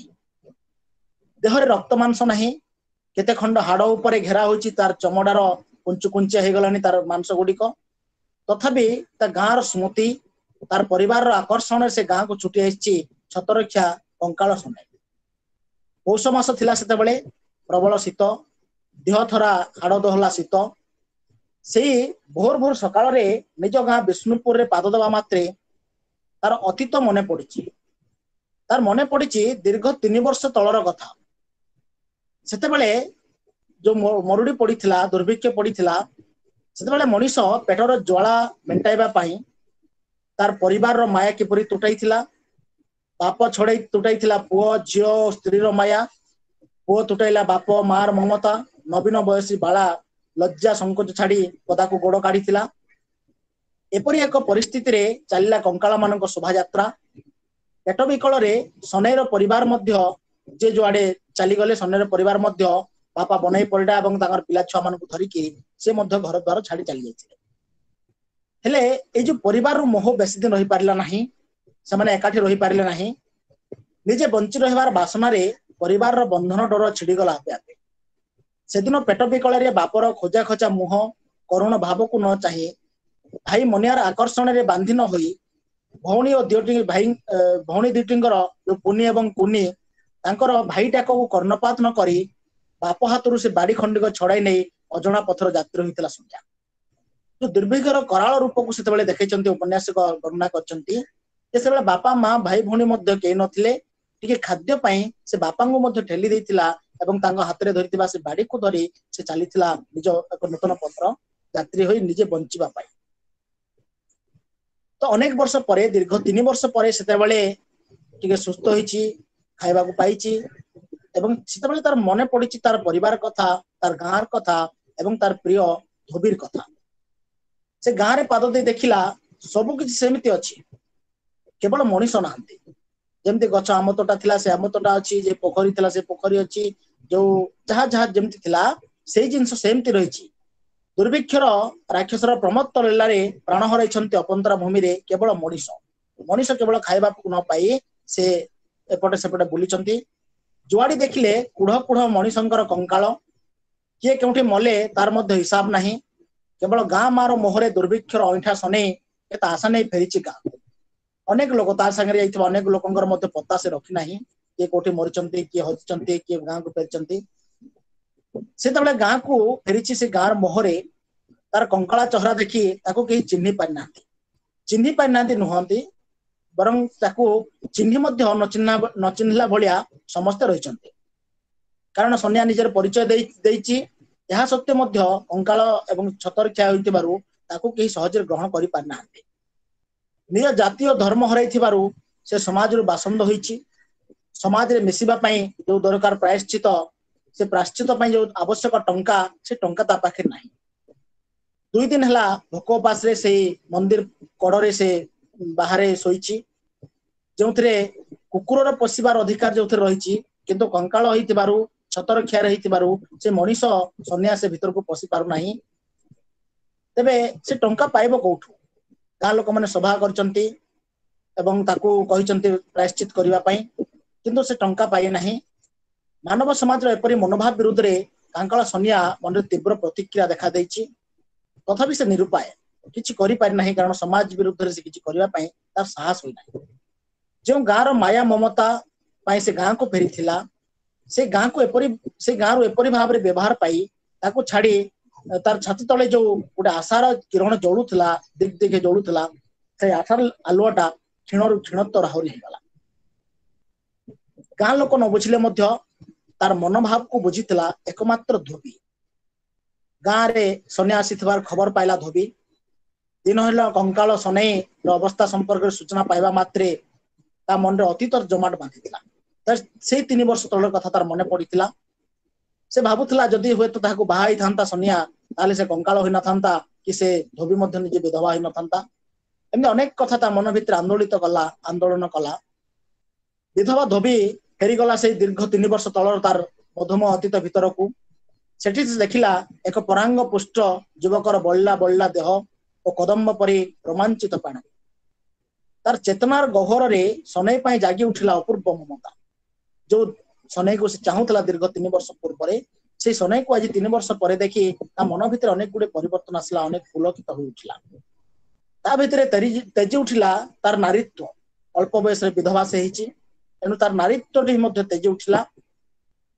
निघोड़ राति रे हाथे खाद्य एवं तार स्वामी थिबा एक माठ को धरी अजण आकर्षण रे टाणी होई आसिला से मंदिर पेढ़ारे जोठी पड़िथिला सन्या तार सेवा शुश्रूषा कला अंगाल सन्या देहरे सृष्टि हला कंपन मनरे पुणी जमाट बांधिला समाज रे मिसिबार आशा जेते बेले धोबीर स्पर्श पाइची सेते बेले जो 2 दिन भेला खाइबा को पाइ नथिला समाज जो गाँर मोहरे से आसीथिला से गाँ को से विरक्ति प्रकाश करथिला तो से आत्महत्या करथांता पोखर रे बुडी आत्महत्या करथांता कि धोबीर स्पर्श पाइला परे ता मनरे जागीची एक अपूर्व चेतना से बंचिबा को आग्रह प्रकाश करिची सन्या प्रति धोबीर आकर्षण मध्य अछबा रहिला नै सन्या निधेई सोईंकर तांगर काका जो दादा कहंती धोबीर दादा बा काका कोन ता निधेई सोई को मध्य एटा अछबा रहिला नै से मध्य सहाय्य कले विधवा झियारी धोबीर अवगुंठित वेदना को हृदंगम करी तार आशार मीनार को मुंड मारिबा पाई निधेई सोई आगे आसिले सन्यार सेवा यत्न करला पाई जेबे धोबी आउची से जानले निधेई सोई मध्य से ता पछे पछे आसिले एवं ताको अनेक प्रकार सेवा यत्न कले दुनिया आखिरे सनै के अजणा देवतांक कृपारे चेरी आसुतला बेले असल सत कथा को बुझिबारे बाकी रहिला नहीं धोबीर बापा चिंते सुंदर समग्र दुनिया जानला से गाँ लोक जानले जे कौन सी देवतांकर आशीर्वाद रे से चेरी आसुची ता देह टिके लागुची से टिके हृष्टपुष्ट होउची स्वास्थ्यवान होउची किंतु धोबीर बापा एक कथा सहज रे ग्रहण कले नहीं एवं से तार सत्यता खोजिबा को पाइले एवं से जानिले मध्य किंतु केउ एक अचण प्राप्तिर आशा रे सेते बेले से भी नीरव रहिले होतो से चाहिथिबे सनै टिके सुस्थ सबल होई गले से यात्री मिसला परे होतो से धोबी को विवाह करि पारे ए किछि गुटे बा कोनसी गुटे आशा मन भितरे थिबो तेबे जहा भी हो सनैर मांस झड़ा देहरे पुणी बसंतर डेणा मेलिछि कंकालरू से पाल्टिछि युवक सनै धोबीर परामर्श और तार प्रदत्त धन संपत्ति सुनार मोहर रे से निज गोड़े परिश्रम करिछि एवं निज गोड़े से निजे ठिया होइछि जाति हुई समाज रे मिसिछि निजर परित्यक्त मेलाडीहरे नुआ घर खंडे करिछि लोके भाबिछन्ति जे सनै किछि पोता माल पाइछि किछि माटी भितर थिबा किछि संपत्ति पाइछि जहा फल से एते अजस्र टंका खर्च करी से जातिर मिसिला एवं तार घर खंड मध्ये से करि पारला एवं हृष्टपुष्ट होई पारला किंतु लोकमान साधारण लोक जानि पारले नाही जे धोबी आ पछरे धोबी रो हाथ रहिछि विधवा धोबीर परिचर्चा ए कांगाल सनै मनरे एक नूतन प्रकार रंग बोलितला से मने मने स्थिर करनेला जे विधवा हेले भी धोबी दहरे धोबी हेबो तार इह काल और पर कालर सहयात्री धोबी को नहीं संसार गढ़िबार परिकल्पना से करितला मने मने किंतु सनिया मनरे धोबी जो आशार निया जळैतला सेही नियारे दहन हबाकू से धरा दला नै अनेक दिन पर्यंत काले सनिया मनरे पुणे बाचालता प्रकाश पाइबो समाज वैराग्य देखा देबो सेहिथि पई से सनिया मनरे तार आकर्षण निया जळे रखिबार आदु चेष्टा कला नै धोबीर परामर्श रे निजर पैतृक संपत्ति फेरे आनेबाकू सनै गला प्रहराजंग पाखकू सेठू निराश हेला सेठी निराश ला परे पुणी प्रहराजंकर प्रेरणारे से गला चिंतेश्वरीଙ୍କ पाखकू एवं चिंतेश्वरी मध्य से अतीतर कथा को मने पकाई ताको प्रतिशोध नेबाकू चाहिए एवं सनिया को से अपमानित देले अपमान कले सनियार प्राण रे ए अपमान ता एक गभीर रेखापात कला एवं चिंतेश्वरीଙ୍କର जो उद्देश्य मध्य साध्य होई पारला नाही शेषरे से सने हारी गला नाही से गला तहसीलदार गोविंद प्रधान पाखकू एवं जमीदार शिव छोटराई पाखकू गला जमी 12 माण पोखरी 1.5 माण पट्टा करे से कठोर परिश्रम कला मुंड झाड़ मुंडरे मारला एवं सेठरे से सुना फळेला सनेर ए प्रकार पार्थिव उन्नति मूल धोबीर अवदान अनस्वीकार्य एवं धोबी प्रति सनेर चित्त गहनर आकर्षण मध्य अप्रतिहत उभय बहनक पई ही बंचिचंती एवं आगु जीवा पई से माने प्रेरणा पाइछंती एवं प्रयास करछंती अन्य कांकाल परी सनै मध्य दिने मरि थांता अनेक गुडे कांकाल मरिथिले ये रे दुर्भिक्ष मरिथिले खाइबा को न पाई मरिथिले सनै मध्य संति मरि थांता किंतु धोबीर सेवा यत्न धोबीर परामर्श एवं तार धन जो देइथिला सेथिरे चिरंतन दारिद्र्य दूर हबा सह समाज रे मुंड टेकी छिया हबाकू से चेष्टा कला धोबी और सनियार परस्पर प्रति थिबा आकर्षण एटा आजि नुह यह दीर्घ वर्षर समय तले पिला थिले पिला दिन तांकर आकर्षण थिला किंतु दीर्घ 3 वर्ष तले धोबी सहित सनेर बाहागर प्रस्ताव को जातिगत अहमिकारे बनै परिडा सनेर बापा आड़े देइथिले आड़े दे नथिले धोबी हुआ तो आज विधवा हिन थंता कि सनिया मध्य कांकाला और छतरक्षार शब्दर योग्य हिन थंता बनै परिडार अहमिका जोगु समान दुर्भिक्ष पथर यात्री आउ चिंतेश्वरीଙ୍କର एकमात्र अलियल कन्या धोबी हेला दुर्गापुर जीते नायकर पुत्रबधू धोबी बहु हेबार सौभाग्य बेसी दिन रही पारला नाही तार प्रेरणा रे स्वामी जीते नायक एवं ससुर समाने कबलित दुर्भिक्ष कबलित कांगाल मानकर सेवा कले एवं हईजा रोगरे प्राण हराइले विवाहर किछि दिन परे धोबी जीवन रे आसीथिला चिरंतन वैधव्य ए 3 वर्ष भितरे सन्या छतरक्षा कांगाल होइतिला बेले धोबी होइतिला विधवा किंतु 3 वर्ष परे आज जेबले उभय उभय को देखुचंती सेतेबेले उभयंकर मनरे एक आकर्षण सृष्टि होउची एवं सेदिनर आकर्षण आज मरि नाही धोबीर प्रेम और प्रेरणा रे सनिया आज मनीष होई पाछि धोबी थिला एक असमाप्त जीवनी काव्यर नायिका गोटे पटे समाज आकट कारण से विधवा अन्य पटे सनियार आकर्षण रे पंगु अथर्प होई जाउतला से चाहूतला सने को किंतु से जेतु विधवा एवं जने जमीदार घर बहु एवं चिंतेश्वरीଙ୍କର झियो से दृष्टि से कि आगु जाई पार नथला एवं एनु से पंगु अथर्प भलिया रहि जाउतला एई महापरीक्षा रे उत्तीर्ण हवा पई से अहरह भगवान को प्रार्थना करथला एपटे सन्या सब किछि पाइबा भितरे जो अभाव रहि जाइतला ता होचे एकमात्र धोबी सने अनेक किछि पाइला ता घर को भल घर करि पारला जमी करि पारला छुआ फळे पारला अनेक टंका पाइ पारला प्रतिपत्ति पाइ पारला कि तार भितरे जो एक अभाव थिला ता होचे एकमात्र धोबी जहा पई से बंचिछि जार हाथ धरी से मंदिर बेढार दिने कहितला मते बंचिबा को इच्छा होछि धोबी केवल तोरी पाए से धोबी पई से केवल बंचिछि एनु से धोबी आजी आ पाखरे नाही एई अभावटी ही केवल तार रहिछि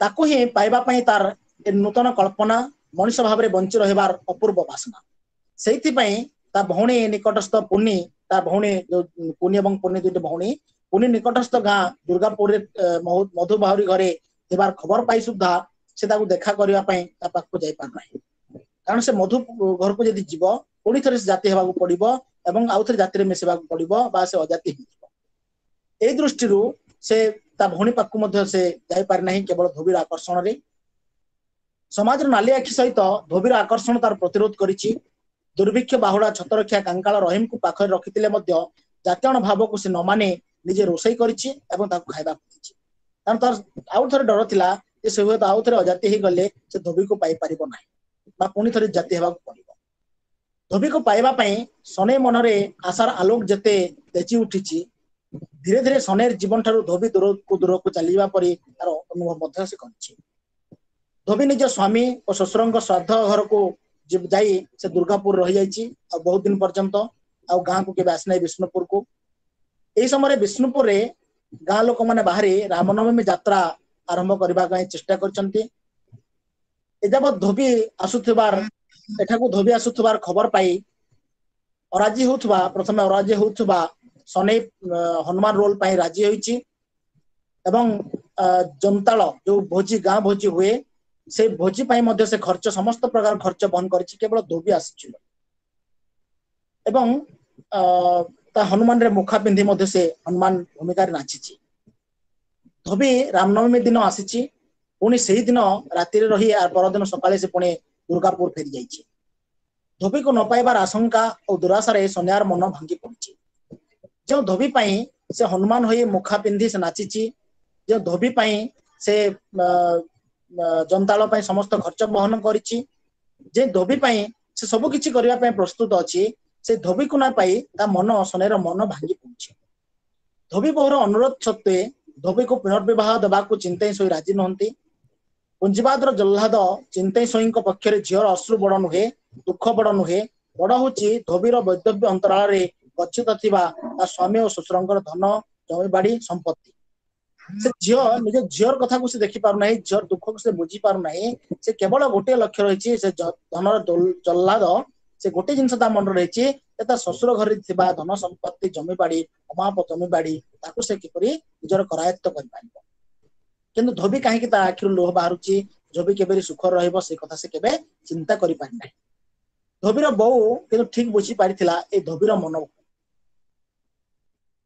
सनिया और धोबीर मन घन को से भल भाव बुझी पारिछि सेतिबे से चाहिचंती सनिया को ज्वाई करिबाकू शेषरे तांगर स्वप्न को पूरण करी सनिया हाथ में धोबी को दबाकू से निवेदन पूर्वक चिरनिद्रा शोई पड़िछंती सावित्री अमावास्यर एक वर्षण मुखर संध्यारे सनिया जाइछि धोबी पाखकू ताठारु शेष उत्तर शुणिब कारण केते दिन से धोबीर ठारु दूरे रहिबो धोबी ताकू प्रत्याख्यान करछि भलिया से ताकू छाड़ी चली जाइछि ताकू देखा दउ नाही धोबी सनियार मनरे गोटे आशार किरण बुणी देला एवं धोबी आज धरा दउ नाही एणु सावित्री अमावास्यार एक वर्षण मुखर राति से धोबी पाखक पहुंची दुर्गापुर रे पहुंची धोबी पाखरे सेदिन राति धोबी और सनियार भाग्य समाधान रात्रि आज सनिया समाधान करने को आसी एपट नहले सेपट से धोबी एक महापरीक्षार सम्मुखीन होइछि जो समाज रे विधवा विवाहर प्रचलन नाही पुणी पितांकर मत मध्य नाही से भली एक परीक्षा को किपरि सम्मुखीन हब धोबी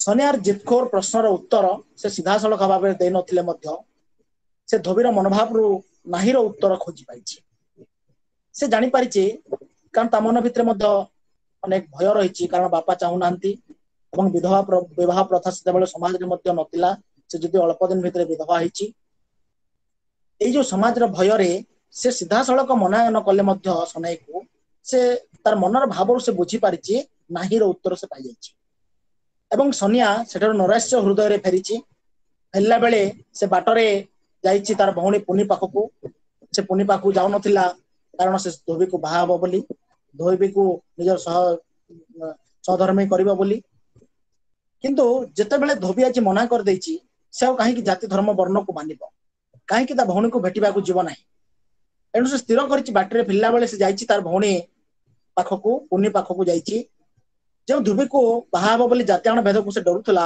आज तार पाखरे से डर आउ नाही मने मने से स्थिर करिछि पुणी बंचिबो एक भिन्न मनीष होई धोबीर चिंता और ताकू पाइबार आशा को से परिहार करी संसार रो वैराग्य प्रकाश करिछि जाबत्य छतर छां को आनी ता निज घरे से रखिछि एकता एकदा तार बापा कई सह ଦେଇଥିବା ବିବାହ ପ୍ରସ୍ତାବର ପରିକଳ୍ପନା ତା ଆଖି ଆଗରେ ନାଚି ଉଠିଛି ଏବଂ ପାଗଳୀ ଛତର ଖାଇ କଇଁର ଅସହାୟ କରୁଣ କାହାଣୀ ଶୁଣି ତାକୁ ବିବାହ ସେ କରିଛି। ସମାଜର ନାଲି ଆଖିକୁ ସେ ଭ୍ରୁକ୍ଷେପ କରିନାହିଁ। କଇଁ ଯେତେବେଳେ ଦୁର୍ଭିକ୍ଷରେ ପଡିଥିଲା ତାର ବାପା ସାଙ୍ଗେ ସେ ଛତରରେ ପଶିଥିଲେ, एकदा ତା ବାପ ମୁହଁରେ ଖାଇବା ଦେବା ପାଇଁ ଖାଦ୍ୟ ଦେବା ପାଇଁ ସେ ନିଜ ଦେହକୁ ମଧ୍ୟ ଉତ୍ସର୍ଗ କରିଦେଇଥିଲା ଆଉ ଜଣଙ୍କ ପାଖରେ। ସେ ପିଲା ହେଇଥିଲା, ସେ ତା ପେଟରେ ସେ ତାର ଔରସର ବଢିଥିଲା ଗୋଟେ ପିଲା ଏବଂ ଗାଁ ଲୋକଙ୍କର ଭୟରେ ସେ ଦୋଷ ଦେଇଥିଲା ସନେଇ। ସନେଇର ଛୁଆ ବୋଲି ସେ ସମସ୍ତଙ୍କୁ କହିଥିଲା। ଏହା ଜାଣିବା ସତ୍ତ୍ୱେ ମଧ୍ୟ ସନେଇ ତାକୁ ଘରକୁ ଆଣିଥିଲା ଏବଂ ନିଜ ସ୍ତ୍ରୀର ସ୍ୱୀକୃତି ତାକୁ ଦେଇଥିଲା। ସ୍ୱୀକୃତି ଦେଇ ତାକୁ ଘରେ ରଖିଲା। ସନେଇର ଏସବୁ ପରିବର୍ତ୍ତନ ପାଇଁ ଧୋବି ନିଜକୁ ନିଜେ ଦୋଷୀ ମନେ କଲା। କାରଣ ଧୋବି ହିଁ ଦୋଷୀ। କାରଣ ଧୋବି ଯଦି ହଁ କହିଥାନ୍ତା ତାହେଲେ ହୁଏତ ସନେଇ ମନରେ ଏହି ପରିବର୍ତ୍ତନ ଆଉ ଥରେ ଆସିନଥାନ୍ତା। ଚିନ୍ତେଇ ଶୋଇ ମଧ୍ୟ ଝିଅର ଚିନ୍ତାରେ ଚିନ୍ତିତ ହେଲେ। ଯେତେବେଳେ ଏଇ ସବୁ ପରିବର୍ତ୍ତନ ସନେଇ ପାଖରେ ଦେଖିଲେ, ସେ ବିଭିନ୍ନ ଲୋକଙ୍କୁ ଆଣି ତାଙ୍କ ଘରେ ରଖିଲା, ସମସ୍ତଙ୍କ ସହିତ ଖାଇଲା, ଗୋଟେ ନୂତନ ଜାତି ସେ ସୃଷ୍ଟି କଲା। ଏଟାକୁ ଦେଖି ସେ ଧୋବି ମନରେ ଅନେକ ପ୍ରତିକ୍ରିୟା ସୃଷ୍ଟି ହେଲା ଏବଂ ସେ ଭାବିଲା ଯେ ସେଥିପାଇଁ ନିଜେ ହିଁ ଦାୟୀ। ସେତେବେଳେ କିନ୍ତୁ ନେଡିଗୁଡ କହୁଣୀକୁ ବୋହି ସାରିଥିଲା, ଆଉ କିଛି କଥା ନଥିଲା। ଚିନ୍ତେଇ ଶୋଇ ସନିଆ ଘରକୁ ଡାକି ଧୋବିକୁ ବିବାହ କରିବାକୁ ଅନୁରୋଧ କଲା। ଚିନ୍ତେଇ ଶୋଇ ସେତେବେଳେ ତାର ମନରେ ଚିନ୍ତା ପଶିଲା, ସେତେବେଳେ ତା ମନ ଭିତରେ ଗୋଟେ ଚିନ୍ତା ଆସିଲା ଯେ ଧୋବିକୁ ବିବାହ କରିବା ପାଇଁ ସେ ପ୍ରସ୍ତାବ ଦେଲା। ମାତ୍ର ସନିଆ ନିଜର ଅସହାୟତା ପ୍ରକାଶ କରି ସିଧାସଳଖ ମନା କରିଦେଲା। ଧୋବି ଅନ୍ତରାଳରେ ଏହି କଥା ଶୁଣି କଚାଡି ହୋଇପଡିଲା। ଯେତେବେଳେ ସନିଆ ମୁହଁରୁ ନାଁ ଶବ୍ଦଟି ଶୁଣି ଦେଇଛି ଅନ୍ତରାଳ ଘର ଭିତରେ ଥାଇ ଧୋବି, ସେତେବେଳେ ତା ମନ ଭିତରେ ଗୋଟେ ଝଟକା ଲାଗିଛି ଏବଂ ସେ ତଳେ କଚାଡି ହୋଇ ପଡିଛି। ସନିଆର ନାହିଁ ପଦରେ ସେଦିନ ଧୋବିର ଦେହ ଓ ମନରେ ଯେଉଁ ବିଷ ପ୍ରବାହିତ ହୋଇଛି, ଯେତେ ଚେଷ୍ଟା କଲେ ବି ତାର ଉପଶମ ହୋଇପାରି ନାହିଁ। ତଥାପି ଚିନ୍ତେଇ ଶୋଇ ଆଶାବାନ ସନିଆକୁ ଶାସ୍ତି ଦେଇ ଧୋବିକୁ ତା ହାତରେ ଟେକିଦେଲେ। ଏଣୁ ସେ ଚକ୍ରାନ୍ତ କରି ସନିଆର ଚାଷ ଜମି ଓ ନିଜ ଘରକୁ ସେ ନିଲାମ ଆଣି ସନିଆକୁ ଦୁର୍ବଳ କରିବାକୁ ଚେଷ୍ଟା କରିଛନ୍ତି। ତଥାପି ଚିନ୍ତେଇ ଶୋଇ ଯେ ପ୍ରତିଶୋଧ ପ୍ରୟାଣ ହେଇଛନ୍ତି ଏବଂ ଶାସ୍ତି ଦେବା ପାଇଁ ସେ ଯୋଉ ଚିନ୍ତା କରିଛନ୍ତି, ସେତେବେଳେ ସେ ତାଙ୍କର ସମସ୍ତ ଜମିବାଡି, ତାଙ୍କର ଘରର ସମସ୍ତ ଦଲିଲକୁ ସେ ନିଜ ହାତକୁ ଆଣିନେଇଛନ୍ତି ଏବଂ ତାକୁ ନିଲାମ କରି ତାକୁ ଦାଣ୍ଡର ଭିକାରୀ କରିବା ପାଇଁ ସେ ଚେଷ୍ଟା କରିଛନ୍ତି ଏବଂ ସନେଇକୁ ଶାସ୍ତି ଦେବା ପାଇଁ ସେ ଚେଷ୍ଟା କରିଛନ୍ତି। ସନିଆ ଘରେ ଥିବା ସମସ୍ତ ଛତରଖିଆଙ୍କ ସହିତ କଇଁକୁ ଘରୁ ବାହାର କରିଦେବାର ଯୋଜନା କରିଛନ୍ତି। ଯେତେ ଲୋକ ଅଛନ୍ତି ତାଙ୍କ ଘରେ, ଯୋଉ ବିଭିନ୍ନ ଲୋକ ଆସିଛନ୍ତି, ବିଭିନ୍ନ ଜାତି ଧର୍ମର ଲୋକମାନେ, ତ ସମସ୍ତଙ୍କୁ ସେ ବାହାର କରିଦବା ପାଇଁ ଚକ୍ରାନ୍ତ କରିଛନ୍ତି ଏବଂ ସନେଇକୁ ଡରେଇଛନ୍ତି। ଚିନ୍ତେଇ ଶୋଇଙ୍କର ଧାରଣା ଥିଲା ଏପରି କଲେ ସନିଆ ହାର ମାନିଯିବ ଏବଂ ଧୋବିକୁ ତା ହାତକୁ ସେ ଟେକିଦେବେ। କିନ୍ତୁ ମାତ୍ର ତାର ଏଇ ସବୁ ଧାରଣା ଫଳବତୀ ହେଲା ନାହିଁ। ଏଇ ସବୁ ଫଳବତୀ ହେବା ପୂର୍ବରୁ ସନିଆ ତାର ସମସ୍ତ ପରିକଳ୍ପିତ ସଂସାରର ଡେରା ଉଠାଇ ସେ ନତ ଚାଲିଗଲା। ଫଳରେ ଚିନ୍ତେଇ ଶୋଇ ନିଜେ ନିଜର ଯୋଜନାର ଶିକାର ହୋଇଛନ୍ତି। ତାଙ୍କର ପ୍ରାଣ ଅତଳ ଅଥଳ ମନସ୍ତାପରେ ସେ ଆତୁର ହୋଇ ଉଠିଲା ଏବଂ ଏହାକୁ ଏକାନ୍ତ ନିଃସଙ୍ଗ କରି ଆଶ୍ଚର୍ଯ୍ୟଜନକ ଭାବରେ ଧୋବି ନେଇଛି ଚିର ବିଦାୟ। ସେତେବେଳେ ସେ ତାଙ୍କ ଘର ସାମ୍ନାରେ ସେ ତାଲା ପକେଇଦେଲେ ଏବଂ ଏଇ ଯୋଉ ଜମି ବାଡି ଯାହାବି ସେ କରିଛି, ସନିଆ ଯାହା କରିଛି ସବୁ ଧୋବିର ଆଶୀର୍ବାଦରେ କରିଛି, ଧୋବିର ସାହାଯ୍ୟ ସହଯୋଗରେ କରିଛି ବୋଲି ସେ ସେଥିରେ କହିଦେଲେ। କହିଦେଇ ସେ ତାଙ୍କର ନିଜର ସାଂସାରିକ ଜଞ୍ଜାଳ, ଯୋଉ ପରିକଳ୍ପିତ ସଂସାର, ନୂତନ ଏକ ସଂସାରକୁ ଧରି ସେ ଚାଲିଗଲେ ଅନ୍ୟତ୍ର। ଏଇ କଥା ଶୁଣି ସାରିଲା ପରେ ଧୋବି ମନରେ ଆହୁରି ଆଘାତ ସୃଷ୍ଟି ହେଲା ଏବଂ ଧୋବି ତାର ପ୍ରାଣ ଅତଳ ଅଥଳ ମନସ୍ତାପରେ ଆତୁର ହେଉଥିଲା ଏବଂ ସେ ସେଥିରେ ସେ ମୃତ୍ୟୁବରଣ କଲେ ଏବଂ ଧୋବି ସେଥିରେ ଚିର ବିଦାୟ ନେଇ ଚାଲିଗଲା। ଏଇଟା ହଉଛି ଏବଂ ସନିଆ ତା ବାଟରେ ଚାଲିଲା ନିଜର ନୂଆ ପରିକଳ୍ପିତ ସଂସାର ପାଇଁ। ଏଇ ଯୋଉ କାହାଣୀ, ଗୋଟେ ଦୁର୍ଭିକ୍ଷ ଆସିଲା ଏବଂ ସେ ଦୁର୍ଭିକ୍ଷରେ ସମସ୍ତେ କିପରି ଛିନ୍ନ ଛତ୍ର ହେଇଗଲେ, ବଂଶର ଆଭିଜାତ୍ୟ କୁ ନେଇ ଯୋଉ ସମାଜରେ ଯୋଉ କୁସଂସ୍କାର ଅନ୍ଧବିଶ୍ୱାସ ରହିଛି, ବିବାହର ପ୍ରଥାର ଯୋଉ କୁସଂସ୍କାର ଅନ୍ଧବିଶ୍ୱାସ ରହିଛି, ଏଇ ସମସ୍ତ ବିଷୟବସ୍ତୁକୁ ନେଇ ଏଇ କାହାଣୀଟି ସୁନ୍ଦର ଭାବରେ ଉପସ୍ଥାପନ କରାଯାଇଛି ଏବଂ ତାର ପରିବେଶ, ତାର ଭାଷା ଶୈଳୀ ସବୁ ଦୃଷ୍ଟିରୁ ଉପନ୍ୟାସଟି ଖୁବ ସୁନ୍ଦର ହେଇପାରିଛି। ଧନ୍ୟବାଦ। ଘନଶ୍ୟାମ। ଧନ୍ୟବାଦ ସାର୍, ଧନ୍ୟବାଦ ସାର୍। ଧନ୍ୟବାଦ। ଆପଣ ଭଲ ଭାବରେ ଆଜି ବିଷୟଟିକୁ ଉପସ୍ଥାପନ କଲେ। ଆଲୋଚନାଟି ବହୁତ ସୁନ୍ଦର ଥିଲା। ବର୍ତ୍ତମାନ ମୁଁ ଆମର ପ୍ରିୟ ଛାତ୍ରଛାତ୍ରୀ ମାନଙ୍କୁ ମୁଁ ଅନୁରୋଧ କରୁଛି, ସେମାନେ କାହାର କିଛି ପ୍ରଶ୍ନ ଯଦି ଅଛି ଆପଣ ମାନେ ନିଜ ମାଇକ୍ କୁ ଅନମ୍ୟୁଟ କରିକି ପଚାରନ୍ତୁ।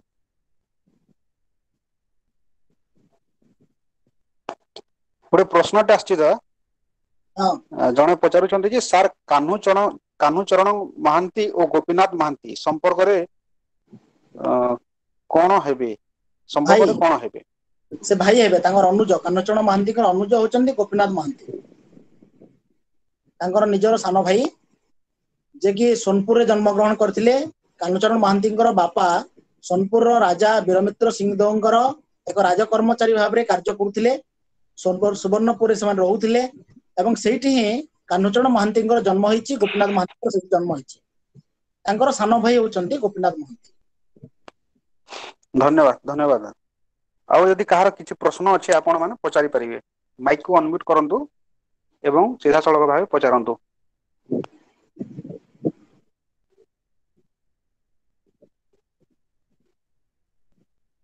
ଆଜିର ବିଷୟ ଉପରେ ଯଦି କାହାର କିଛି ଶଙ୍କା ଅଛି ଆପଣ ମାନେ ପଚାରି ପାରିବେ।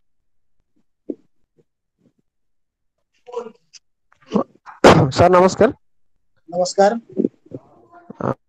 ସାର୍ ଗୁରୁ ପ୍ରସାଦ ମହାନ୍ତି ଆଉ କାହ୍ନୁଚରଣ ମହାନ୍ତି ସାର୍ କଣ ହେବେ ସମ୍ପର୍କରେ? କାହ୍ନୁଚରଣ ମହାନ୍ତିଙ୍କର ଭାଇ ହଉଛନ୍ତି ଗୋପୀନାଥ ମହାନ୍ତି ଆଜ୍ଞା ଏବଂ ସାର୍ ମହାନ୍ତି ଗୁରୁପ୍ରସାଦ ମହାନ୍ତି ହଉଛନ୍ତି ତାଙ୍କ ପୁତୁରା। କବି ଆଜ୍ଞା ସାର୍ ଗୁରୁପ୍ରସାଦ ଆଜ୍ଞା ମହାନ୍ତି ହଉଛନ୍ତି ତାଙ୍କର ପୁତୁରା। ଆଜ୍ଞା ସାର୍ ଧନ୍ୟବାଦ ସାର୍। ଧନ୍ୟବାଦ। ଆଉ କିଛି ପ୍ରଶ୍ନ ଅଛି?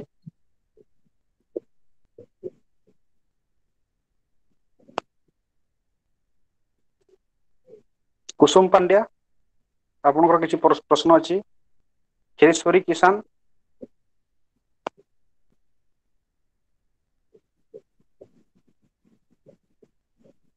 କାହାର ଯଦି କିଛି ପ୍ରଶ୍ନ ଅଛି ଆପଣ ପଚାରି ପାରିବେ। ସ୍ୱାତୀ ସୁମନ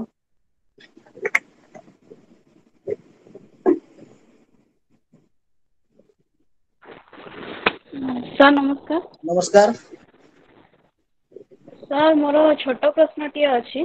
ହୁଁ ସାର୍ ଆମେ ଯଦି କିଛି ଉପନ୍ୟାସ ରଚନା କରୁଛେ ହଁ ତାହେଲେ ସାର୍ ସେଇ ସମୟରେ ଆମେ ଯେପରିକି କାହ୍ନୁଚରଣ ମହାନ୍ତି, ବ୍ୟାସକବି ଫକୀରମୋହନ ସେନାପତି ଇତ୍ୟାଦି କବିଗଣ ବା ଲେଖକଗଣ ବା ଉପନ୍ୟାସିକ ଗଣ ଯେପରି ଭାବେ ସେଇ ସମୟର ଭାଷାକୁ ନେଇ ରଚନା କରିଥାନ୍ତି ବା ସେଇ ସମୟର ଲୋକ କଥା ଲୋକ କାହାଣୀକୁ ନେଇକି ରଚନା କରିଥାନ୍ତି, ଯାହାକି ଆଗାମୀ ସମାଜକୁ କିଛି ଗୋଟେ ବାର୍ତ୍ତା ଦେଇଥାଏ। ଠିକ ସେହିପରି ସାର୍ ଆମେ ମାନେ ସେଇ ମାନେ ପ୍ରାଚୀନ ଭାଷାକୁ ନେଇକି ରଚନା କରିବା ନା ଆଜି ଆଧୁନିକ ଭାଷାକୁ ନେଇ ରଚନା କରିବା ଉପନ୍ୟାସ, ଯଦି ଆମେ କିଛି ନୂଆ କିଛି ରଚନା କରିବାକୁ ଚାହିଁବା? ନାଇଁ, ଉପନ୍ୟାସ ରଚନା କରିବାରେ ଭାଷା ଶୈଳୀ ଯୋଉଟା ରହିଛି ତାର କାହାଣୀ ଉପରେ ବିଶେଷ ଗୁରୁତ୍ୱ ଦଉଛି। କାରଣ ଉପନ୍ୟାସ ବେଳେ ରଚନା କରାଯାଏ ତାର ବିଷୟବସ୍ତୁ କଣ ହବା ଦରକାର। ଯଦି ବିଷୟବସ୍ତୁଟି ପ୍ରାଚୀନ ବିଷୟବସ୍ତୁ ହେବ ତାହେଲେ ତାର ଭାଷାଟି ମଧ୍ୟ ସେ ପ୍ରାଚୀନ ହବାର ଆବଶ୍ୟକ ରହିଛି।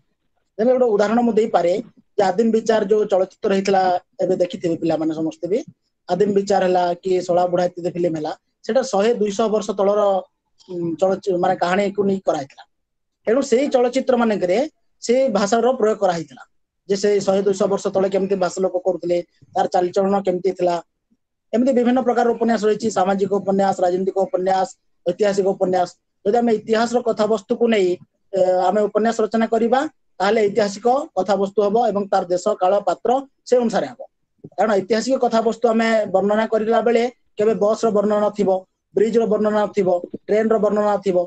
କାରଣ ଇତିହାସରେ ଏ ସବୁ ନଥିଲା। ଆଜ୍ଞା। ଘୋଡାର ବର୍ଣ୍ଣନା ଥିଲା, ଘୋଡା, ହାତୀ, ପାଇକ ଏଇ ସବୁର ବର୍ଣ୍ଣନା ଆମେ ଦେଇପାରିବା। ଏଇଟା ଦେଶ କାଳ ପରିବେଶ ବର୍ଣ୍ଣନା। ସାର୍ ଉପନ୍ୟାସ ରଚନା ସମୟରେ ଆମେ ବ୍ୟାକରଣକୁ ଧ୍ୟାନ ଦେବା କି ନାହିଁ? ବ୍ୟାକରଣ ତ ନିଶ୍ଚିତ, ସାହିତ୍ୟରେ ବ୍ୟାକରଣ ନିଶ୍ଚିତ ଭାବରେ ରହିବ। ବ୍ୟାକରଣ ଆଜ୍ଞା କେମିତି ଦେଖିବା ନାହିଁ, ସାହିତ୍ୟ ରଚନା ମାନେ ବ୍ୟାକରଣ ନିଶ୍ଚିତ ଭାବରେ ରହିବ। ଭାଷା ସାହିତ୍ୟ ନିଶ୍ଚିତ ଭାବରେ ସେଟା ରହିବ। ଧନ୍ୟବାଦ।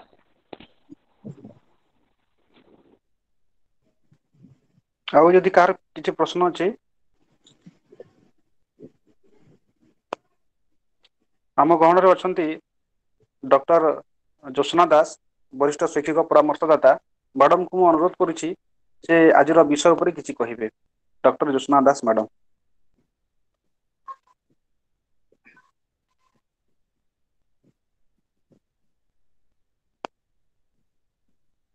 ଡକ୍ଟର ଜ୍ୟୋତ୍ସ୍ନା ଦାସ ମ୍ୟାଡ଼ାମ ଅଛନ୍ତି?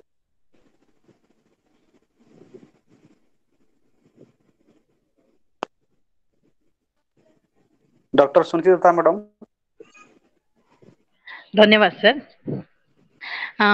मु शास्त्रीय उपन्यास आगु पढ़ी आम कोर्स रे भी थिला शास्त्रीय उपन्यास, किंतु आज डॉक्टर लिंगराज सर जेमिति भाव पढ़ेले खूब प्रांजल भाव जो जड़े जो जेनेरिक इलेक्टिव जो माने कि ओडिया पढ़ू ना से माने कोर्स को जी ओडी को पढ़ुचंती से को बुझीबा पई मु भाबुची बहुत सहज हेतिबो आ से माने प्रांजल भाव एते कम समय रे एते बड़ गुटे उपन्यास को कहिबा सेटा गुटे कला आ सार से कला अच्छी तेणुक एते सुंदर और एते प्रांजल भाव से उपन्यास टिकिनिकी कर बुझे पारछंती अल्प समय मध्य कहीं एते बड़ उपन्यास आमे जिते पढ़ुलु जो रेगुलर यूनिवर्सिटी जिते पढ़ुलु प्रत्येक दिन क्लास जाऊलु बहुत माने से उपन्यास को आम सार मैडम माने मास धरिक गोटे गोटे चैप्टर कर पढ़ाऊले, किंतु आज मु जो मेहर सार पढ़ेले मु जोटा बुझिली समुदाय उपन्यास को मु बुझीगली समुदाय उपन्यास को बुझीगली आ प्रश्नर उत्तर लिखिबा पई हुए तो कष्ट हबो नाही बोली मु अनुभव करूची।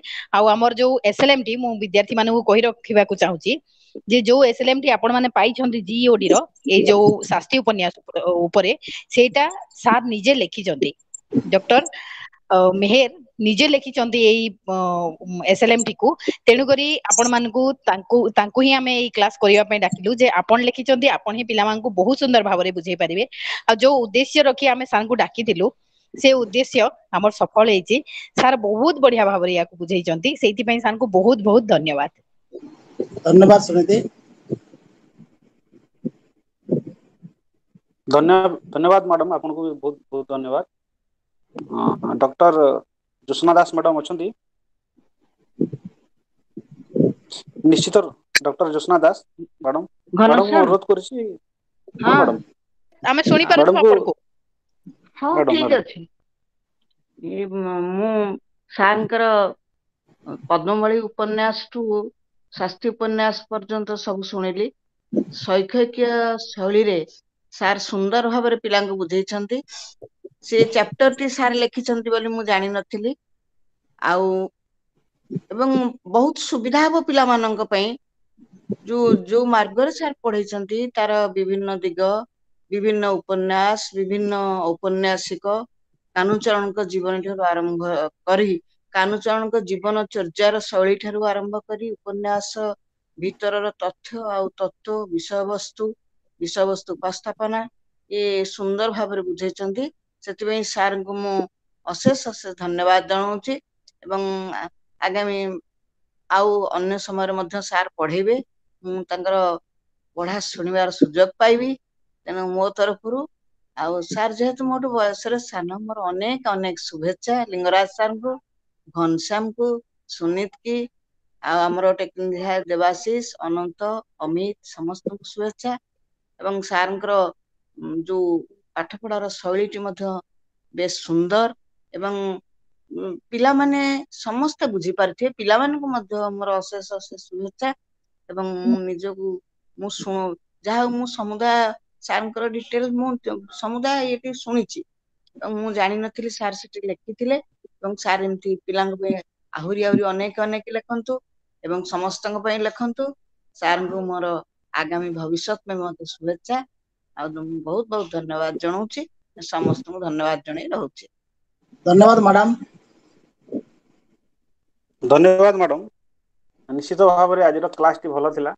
सार को तो आमे प्रथम इटा शुणुचु आमे आगामी दिन मानक मध्य शुणिबा। सार को मु अनुरोध करिबी से आम विद्यार्थी मानक को आउ थरे आसीबे किछि विषय नेकी आसीबे एवं आज विषय तो अति चमत्कार थिला सुंदर थिला।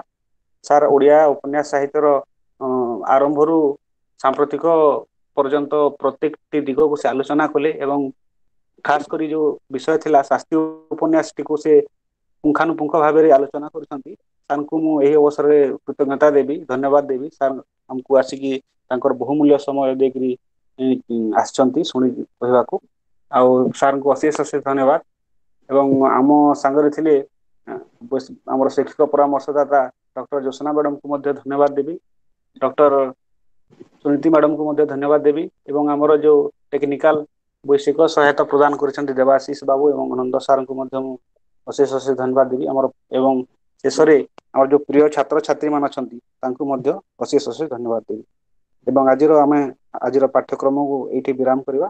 ସମସ୍ତଙ୍କୁ ଆଉ ଥରେ ଧନ୍ୟବାଦ। ନମସ୍କାର।